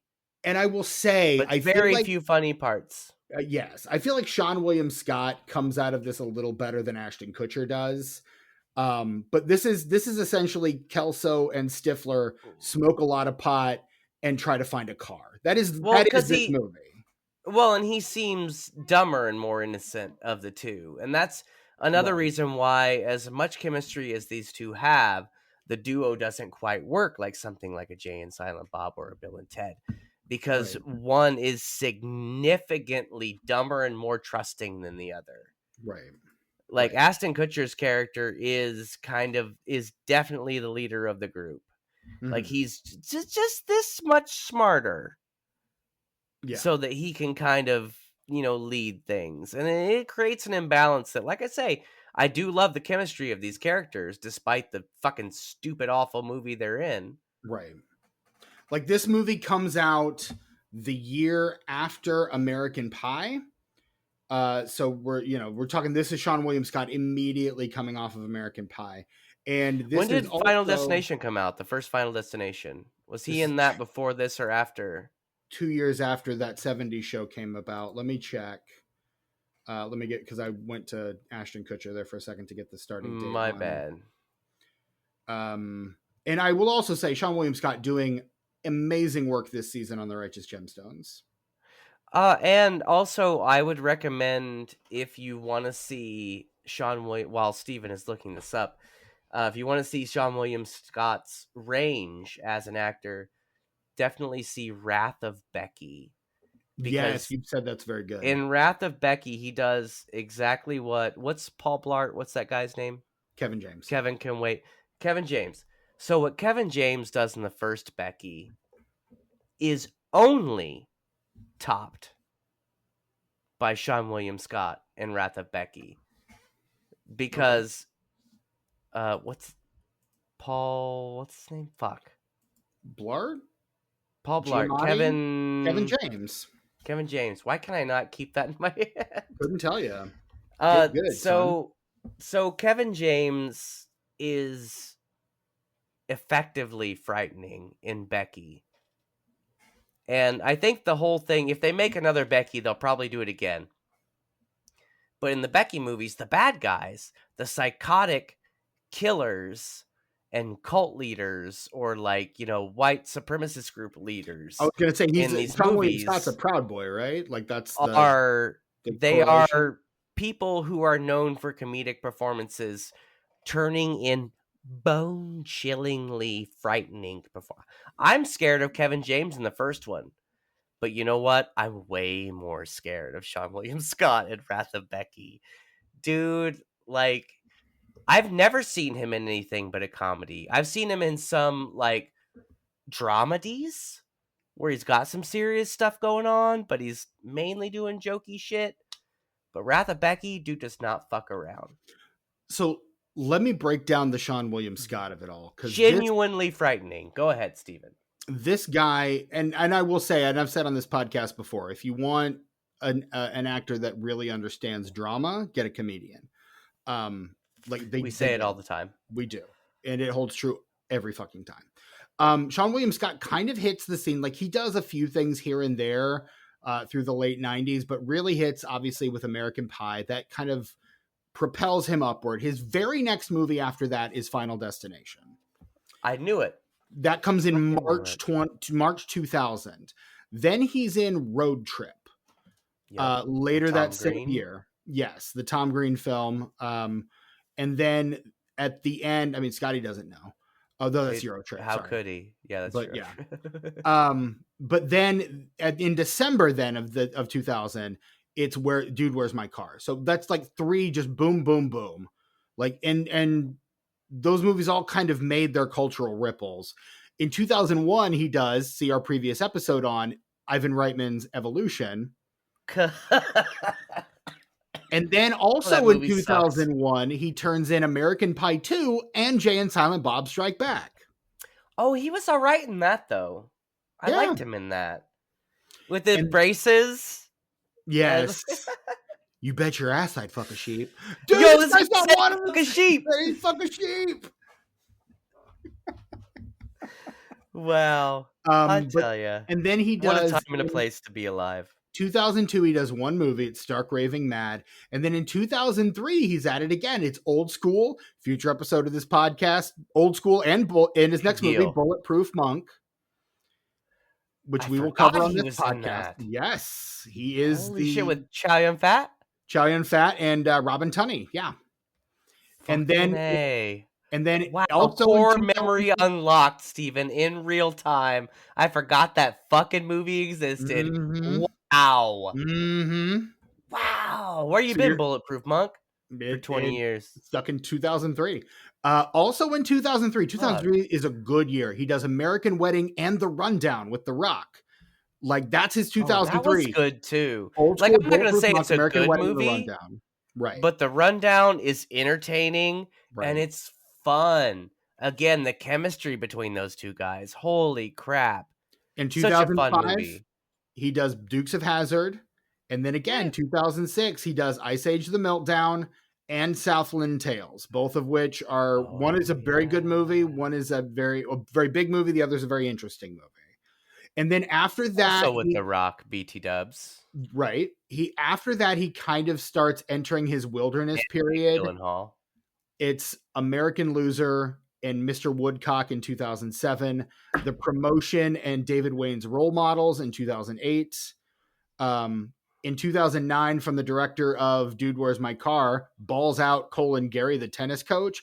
Maybe a future episode of this podcast. I mean, see, this is all shit. I feel like this is a perfect example of how theatrical comedy just kind of petered out and died right before and during the early 2010s.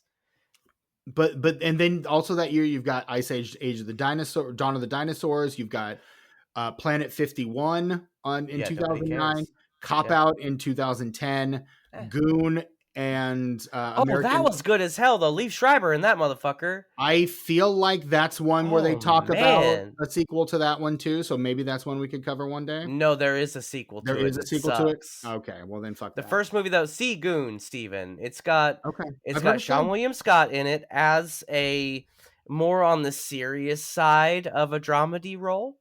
Mm-hmm. And get this, Steven. You heard about this? You seen this? Liev motherfucking Schreiber. I know the name. Steven, you've heard of this guy, right? I have. He was married to one of my Hollywood crushes, Naomi Watts. Also played your boy Orson Welles in an HBO made-for-TV movie. RKO 2811. That's the one. Yeah, dude. Goon is good in it. And you know what, Steven? It's directed by Jay Baruchel. You know? You can't if you're Jay Baruchel, you can't have your hands like below your shoulders at pretty much any time. And then in 2012 he does American Reunion and Ice Age Continental Drift. 2013 it's movie 53 and a very funny episode of It's Always Sunny in Philadelphia. Oh yeah, he was Country Mac. Country Mac, yeah. Mac's polar opposite in every conceivable way. 2016 or in 2014 it's Just Before I Go. I don't know what that is. 2016 it's Ice Age Collision Course. There's the Goon sequel in 2017. Yep, Goon 2. And then it's like Super Troopers 2, Bloodline. It was 15 episodes of the Lethal Weapon TV show. One of the few sequels that's exactly as good as the original. Super Troopers 2. Those two movies are exactly as good as each other. Like there's in no way is one better or worse than the other. I've never seen it before in my life. And I like Super Troopers. It is a dumb early 2000s kind of bullshit comedy, but it's just unique enough and it's just clever enough, both of them, that it's a real treat. If you haven't seen them, Super Troopers, Steven, or any Broken Lizard film, I've seen Club the first Dread Super Troopers. It's fantastic. Beer Fest has its merits. Beer Fest, future episode of this podcast. Oh, really? I can't wait. It's what an untapped like hot spring of conversation is it to do a Broken Lizard film? Whew, there's a lot to talk about for any one of those. I do want to correct something you said earlier. Jay Baruchel did not direct Goon, but he is one He of the wrote it? writers on Goon. He directed the sequel? Did he? He probably did. Let me check. That's probably what he was doing. Because I got Sean William Scott's IMDb page pulled up right here. The sequel was in fact directed by Jay Baruchel. I told you. That's what he learned from the first one. But yeah, Sean William Scott kind of like starts to peter out there after like 2006. Yeah. But I think Wrath of Becky is his comeback. People just haven't like caught on to it yet. It's going to take a couple years. I think like those movies tend to get seen more by horror enthusiasts than they do by like the general public. So that's one of those I feel like is going to lie in obscurity for a little bit before it really gets discovered. And it should. Watch them Beckies, Steven. Put it on your list. They're on my list. You don't even worry about it. They're on my list. Dim Beckies. Lulu Wilson is the name of the little gal that stars in those movies. And I can't wait to see what she does next because she is a bad dude. Like, she's just a kid. Like, in the first one, she's like 13. And she's bad as shit. I believe it. Like a bad fucking dude. Like, Joel McHale plays her dad in the first one. And, like, some shit happens to him. And this girl just snaps. And I believe it. I'm scared of her. I'll check it out. They've been on my list for a while, and I know I need to get to them. And I will though. Dim Beckies. You know what? Fuck it. Let's do it. Let's do it. Do the numbers, Steven. The Dude Where's My Car opens December 15th in the year 2000. It opens. Hang on a second. I had the daily pulled up. I did not. I'm going to guess it opens at number 2. You're correct. Do you know what opens at number 1? Do you even want to fucking guess at what opens at number 1? A movie I saw year is this in again? Theaters, 2000. Oh shit! I will tell you, it stars Mel Gibson. Is it Ransom? It's not. No, that was 96. Yeah, it's a little movie directed by Nancy Myers, I believe, called What Women Want. It's either Nancy Myers or Nora Ephron. Hey, do you remember when they remade that with like Kevin Hart and like Taraji P. Henson? My love, Taraji P. Henson. What Women Want was like, it was one of those movies that like it was fine. I don't care. I saw it in the movie theater. It's Nancy Myers. I had it right the first time. I saw it in the movie theater, and it's I think it's the kind of movie that like back in the day, if you caught that motherfucker on cable, you'd probably sit on it for a while. Yeah. It's fun. It's silly and it's dumb and it's sexist. but what wasn't in those days? Indeed. In second place, Dude Where's My Car opening to 13.8 million on its way to 46.7 domestic.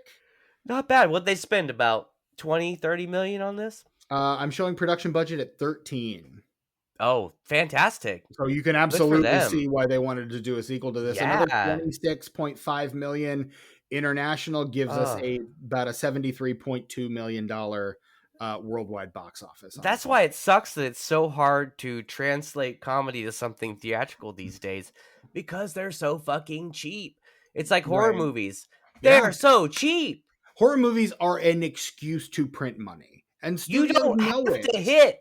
Like you barely have to like raise any eyebrows to just make so much money off a horror movie. Well, and that's why what Sinners has been doing in the box office these past few weeks has been really incredible. Like it only had a 6% drop from week 1 to week 2, which is unheard of anymore.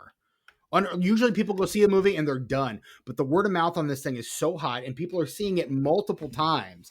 Like I've been trying to get out to see it for the past 2 weeks and I probably will not get to see it until next weekend. Steven, you need to see it. Look, it's not that far. It's 3 hours away. Go to the State Museum in Indianapolis and see it projected on 70 millimeter film, Steven. Here's the thing. I don't think theaters in the United States. I am aware, Tucker. Project 70 millimeter. Here's the thing. 3 hours away. Thunderbolts is out now, and no fucking IMAX screens are available anymore. Dude, no, they're bringing it back to the State Museum. That's why I suggested it. Okay. They're bringing it back. Unfortunately, Like, and I don't know if I brought this up yet over the course of this episode, I'm in fucking rehearsals almost every waking moment of my life. So I cannot be traveling out of state until late June at the earliest. Dude, and I don't want to go to Boston, so I don't like going to Boston. Hot take. I tried to get out there last weekend to see it in IMAX, and it didn't happen. We decided to get stoned and watch Better Call Saul instead. Oh, that's too bad, because Ryan Coogler, your boy Ryan Coogler, believes they should be seen on 70 millimeter. I know. I wanted That's to my get out and see impression it on of Ryan 70 Coogler's Oakland IMAX. accent. I love his accent so much. I love listening to that man speak. In third place is How the Grinch Stole Christmas, the highest grossing film of 2000. The one with Jim Carrey's? Yes, the Ron Howard, Jim Carrey film.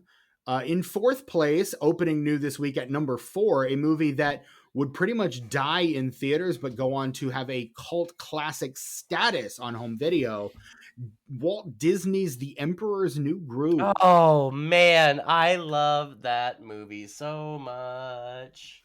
And in fifth place, rounding out the top 5, down from number 2 the week before. Speaking of Robin Tunney, I saw this movie in theaters too. And this is the first movie I walked out of thinking, wait, movies can be bad? It's Vertical Limit. Oh, yeah, I didn't see that one. That movie sucks. Don't see it. I'll bet.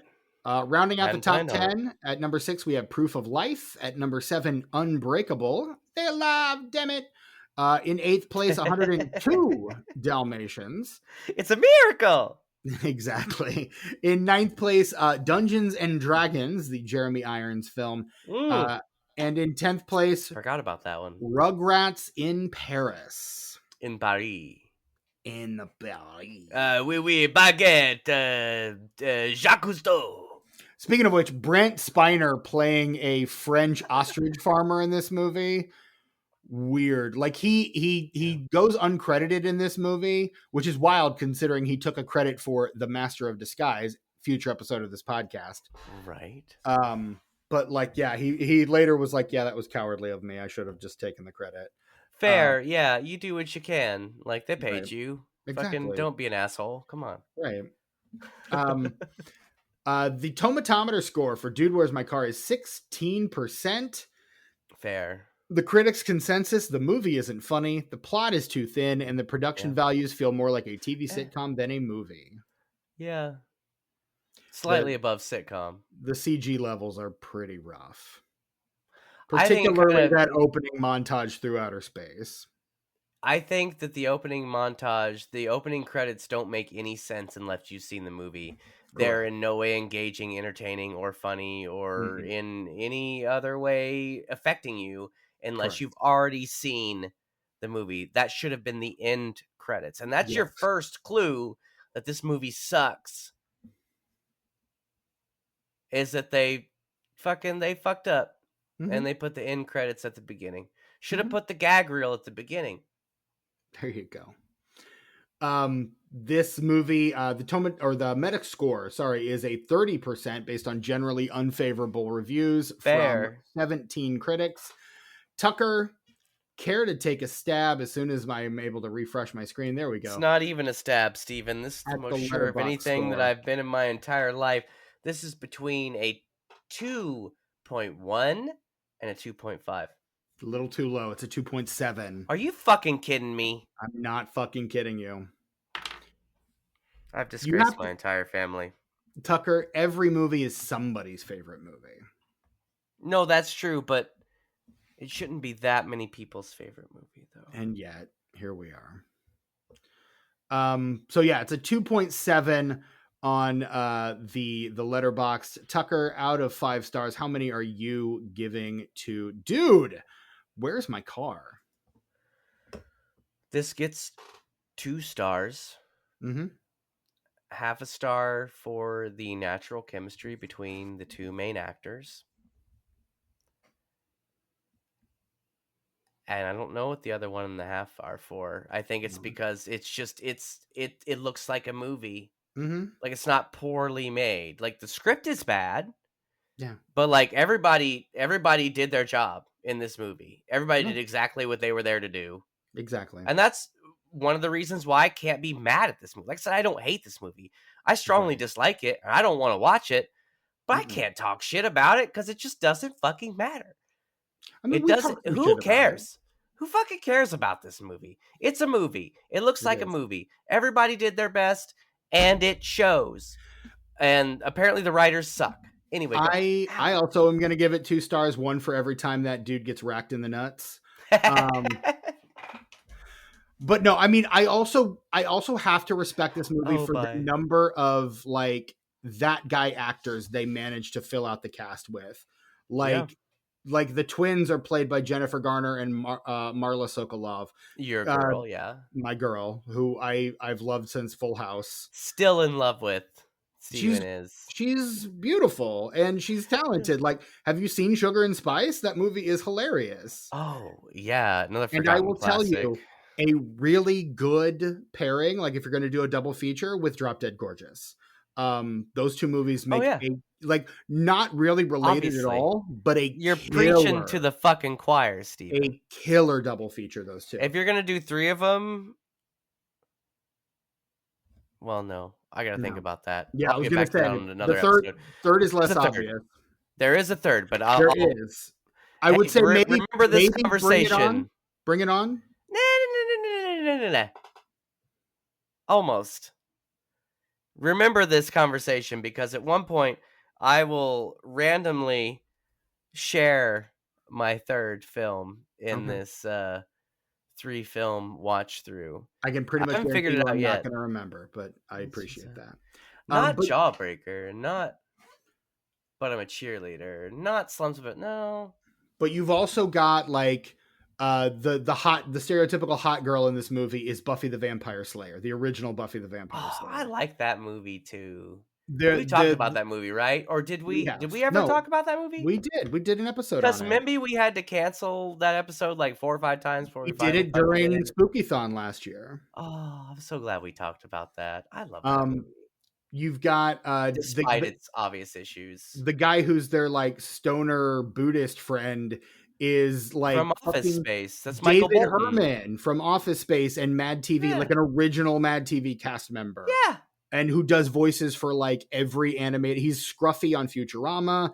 He's like half the voices on King of the Hill. And he was fine in this. And he's even like, his character's kind of like fun and interesting in a way, but they just don't give him like anything Yoda to do. No. And like, just get rid of the dog. We don't need the dog. Though that puppet, I appreciated the practical puppet. Exact same. Particularly because this is 2000 and people were immediately trying to use CGI for everything. And honestly, I think on something with a budget like this, like CGI that looks shitty is just awful. Like a practical effect that looks shitty enhances the humor for me. Like the shitty looking puppet dog, like that was not funny to me except for how shitty that practical dog was. That's the only thing that was funny about that. You immediately tell every time they switched to the puppet. And it did get a chuckle out of me. Like that's one of my half stars is for that practical dog. There you go. Being so shitty. And love it. I love there's a that moment on the street, and my partner pointed this out, and I had to agree with her. That moment on the street when we first get introduced to Christy Swanson's character, whose name is Christy Boner. And why? She like starts putting like Ashton Kutcher's hands on her tits and shit. And like she kisses Ashton Kutcher, and Sean William Scott is doing this kind of creepy lean in, like making kissy faces at her, trying to get her to kiss him too. That's really fun. Like, and then him like dancing with the strippers was also very funny to me. Like the innocence of that character, I think Sean William Scott plays so well that it almost makes Ashton Kutcher look even worse. Yeah, because I don't think that he's particularly manipulative or very smart at all, but just compared to Sean William Scott's character, he's just so ignorant and like childlike even. Yeah. Whereas like Ashton Kutcher, I feel like it's kind of the same character, but he's just slightly more self-aware. Right. Just the slightest, like not even a measurable amount. It also makes him a much more likable character than Yeah. Ashton Kutcher's character. Agreed. Like, yeah, I don't know.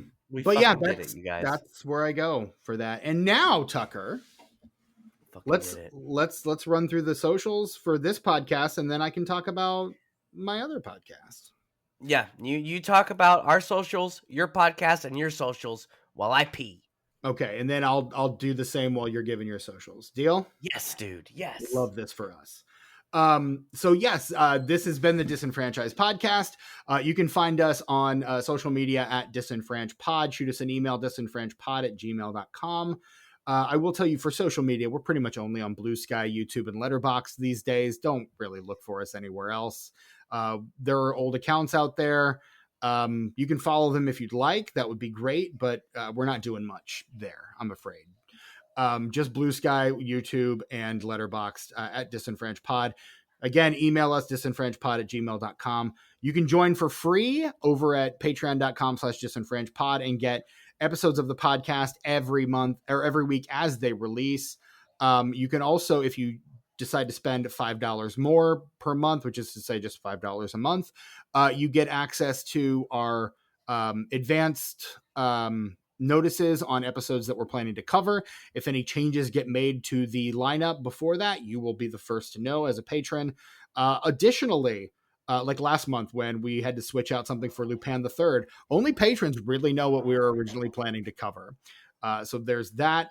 But then we also will release occasionally additional content over there. And we have, for the first time in almost a full fucking year, released a new episode of What Are We Watching to the Patreon. Not only that, Steven. Not only that, Tucker, talk about it.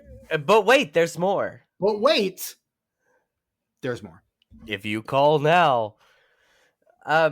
So also, not only do I have an episode in the bank, like I haven't released it yet, but at some point I will. You will. Where Jimmy and I did a very special DisenFranchised at the movies on reviewing the film The Apprentice. Starring not only is that Sebastian coming out soon, Stan and we love that Jeremy guy. Strong. Love that guy too. Not only is that coming out soon, we just dropped an episode of What Are We Watching? And Steven, if I can get you to on the air commit to Thursday night for another What Are We Watching recording. It's been 2 weeks. I want to do this bi-weekly. That's not twice a week. That's twice a month. Right. Because why don't we just come up with another word? Why hasn't anybody done that? Because bi-weekly means both, and you have to specify every time. So every time you say bi-weekly, you have to add like something to it. It's an every other weekly podcast. Every other week. Every other weekly. Every other motherfucking week. Thursday, Steven. Put it on the calendar. We're doing it. I will not be able to record a What Are We Watching Thursday night. Play practicing? Nope, because I am in the office that day. You suck, but I'd like to do an episode next week, Steven. Let's put it on the calendar at some point, Steven. I just wrote that for you. I appreciate it. Not everyone. You're one of very few people that has ever written a song about me specifically. So thank you. Just 23 skidooed that up for you. You can imagine if I put some thought into it. I can't. Wow. No. Wow. I don't know why anyone would, quite frankly. Wow. Additionally, you can find me. I'm Stephen Foxworth. You can find me on Twitter and Letterboxd at Chewy Walrus. You can also find me and past and future guest, friend of the podcast, Hope Lickner, over on It's happening. a new podcast. I've teased it a lot, actually, because we've been our first episode. We recorded our first episode in September of last year, and it is coming out next Tuesday as of the release of this episode. So this episode is dropping on, it will have released just this past Tuesday as of the release of this episode. Sorry. This episode is coming out on the 8th. Our first episode dropped 2 days ago on May 6th. It is called Wells University. There you go. And it is the two of us talking about one of our favorite filmmakers, historical figures, raconteurs, the great Orson Welles, who has made several appearances over the course of this episode, weirdly. But it's us talking about the life and work of Orson Welles. The first episode out now is kind of our introduction, our histories with Orson Welles, The thesis. the breadth of our media therein, and then we'll start getting into the life of the man gradually over the course of the next several weeks. We've got about 4 or 5 episodes in the can right now, and another recording scheduled for next week already. So, but I'm doing a ton of research. Pretty much anytime I'm not in play practice or doing something for this podcast or working, I'm working on researching for that podcast. So, and that's the thing about the Wells U podcast, because as editor and theme writer, at least for the outro, on this podcast, I have heard the first episode, and it's pretty laser focused. Like, even for something where you guys are just like sort of kind of explaining what you're doing, right. like it's not some old bullshit like this Mhm. podcast where we're just fucking around. Right. Like, we talk about movies, but the cool part is we just kind of goof off all the time. Which, Like, that's our again, podcast, right?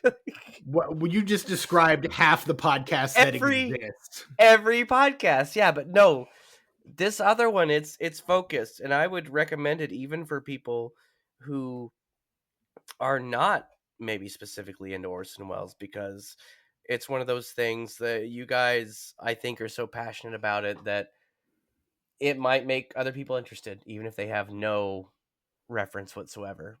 I mean, here's hoping. Yeah, we're really proud of it. We've been, again, it's something we've been working on since last year. I got a drunk text, and this will all come out in the course of the episode, so I'm not really spoiling much. But I got a drunk text from Hope saying we should do an Orson Welles podcast, and the very next day, I had basically a list of his entire body of work.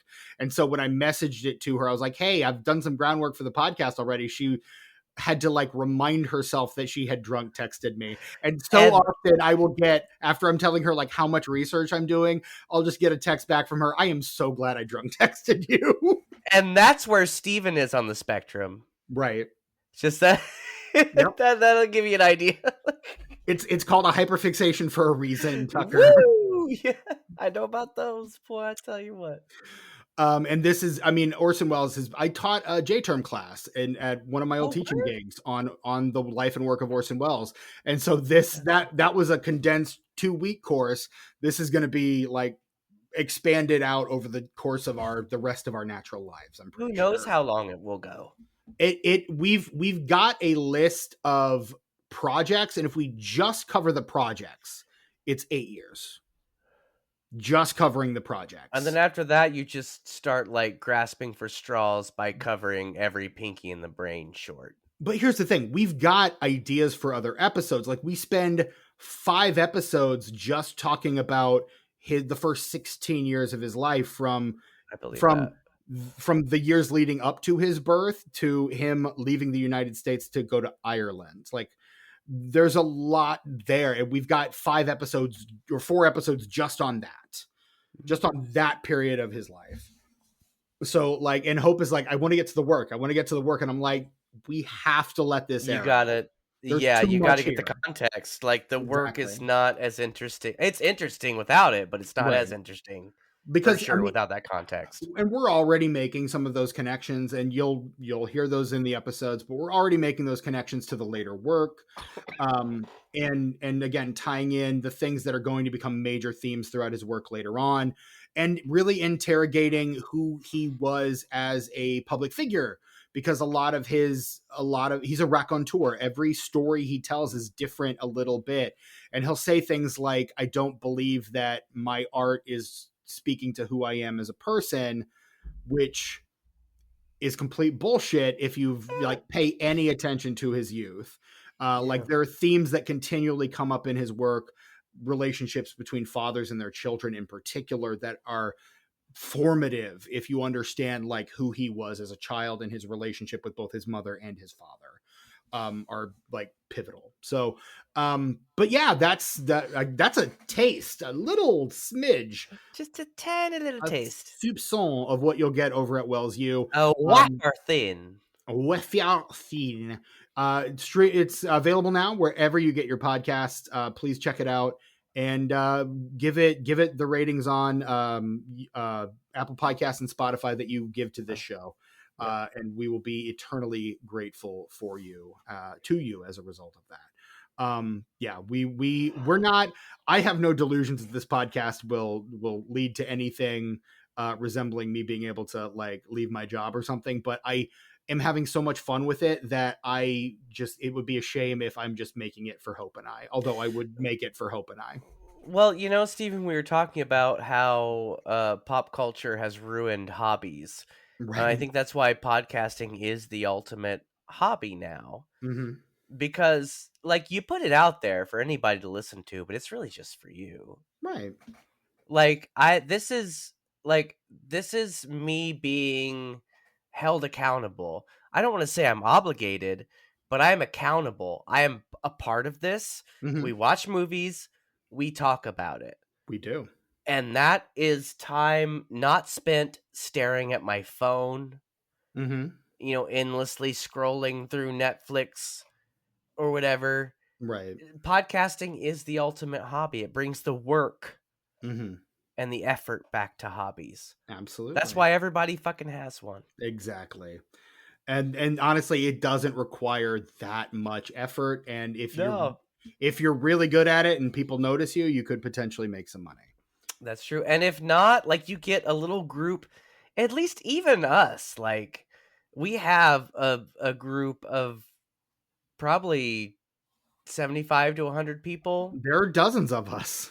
Dozens! And that's more than I even need. I'd be happy to just sit here and talk to you, honestly. Exactly. Yeah, we have fun time. Like, but the fact that people listen to it and enjoy it, like, that's an added bonus. It's the same with my music. Like, you go to my YouTube, that's the only place you find my music, Einstein09. That's ICENIN 0, the number 0, NINE, the number 0, and the number 9. Why don't you give your social so I can go pee? I just did. Well, then, damn it, let's end the fucking episode so I can go pee. So you can go pee, yes. You got to pee. You make me drone on and on so you can pee, but no, not me. Go pee, Steven. I've got stuff to say. You vamp. Okay. So the YouTube, the reason I mentioned it, because my YouTube channel at ICE909, ICENINE, the number 0 and the number 9, contains the majority of my musical output from the time I was 18 when I put out my first record, my first LP. So that would have been 2001. And now, so essentially 25 years worth of me just making music. But, like, I don't have it on streaming services. I just have it on YouTube for preservation, really. And anybody who wants to listen to it can listen to it. Anyway, also Tuck Mugs is still a thing for now on Instagram. That's Tuck_mugs. There's a lot of content on there. At the moment, we haven't posted anything in a while because I would like to move things over. I haven't quite figured that out yet. Well, you better get on. But we're working on it. We're getting there. Anyway, let's take it home, Steven. That is our episode on 2000's Dude, Where's My Car? Where's your car, dude? Where's my car? Again, as far as I'm willing to go. Okay, that's fair. Touche. So for my co-host Tucker and the absent Brett Wright, because the man is busy, I am your host, Stephen Foxworthy, saying until next time, shibby, shibby, shibby, shibby, shibby, shibby, shibby, shibby, shibby. You bastard. Look, I was good through the whole fucking episode. I appreciate it. You have to give me the outro. You have to. And that's the easiest part to edit out. Fuck you, Shibby.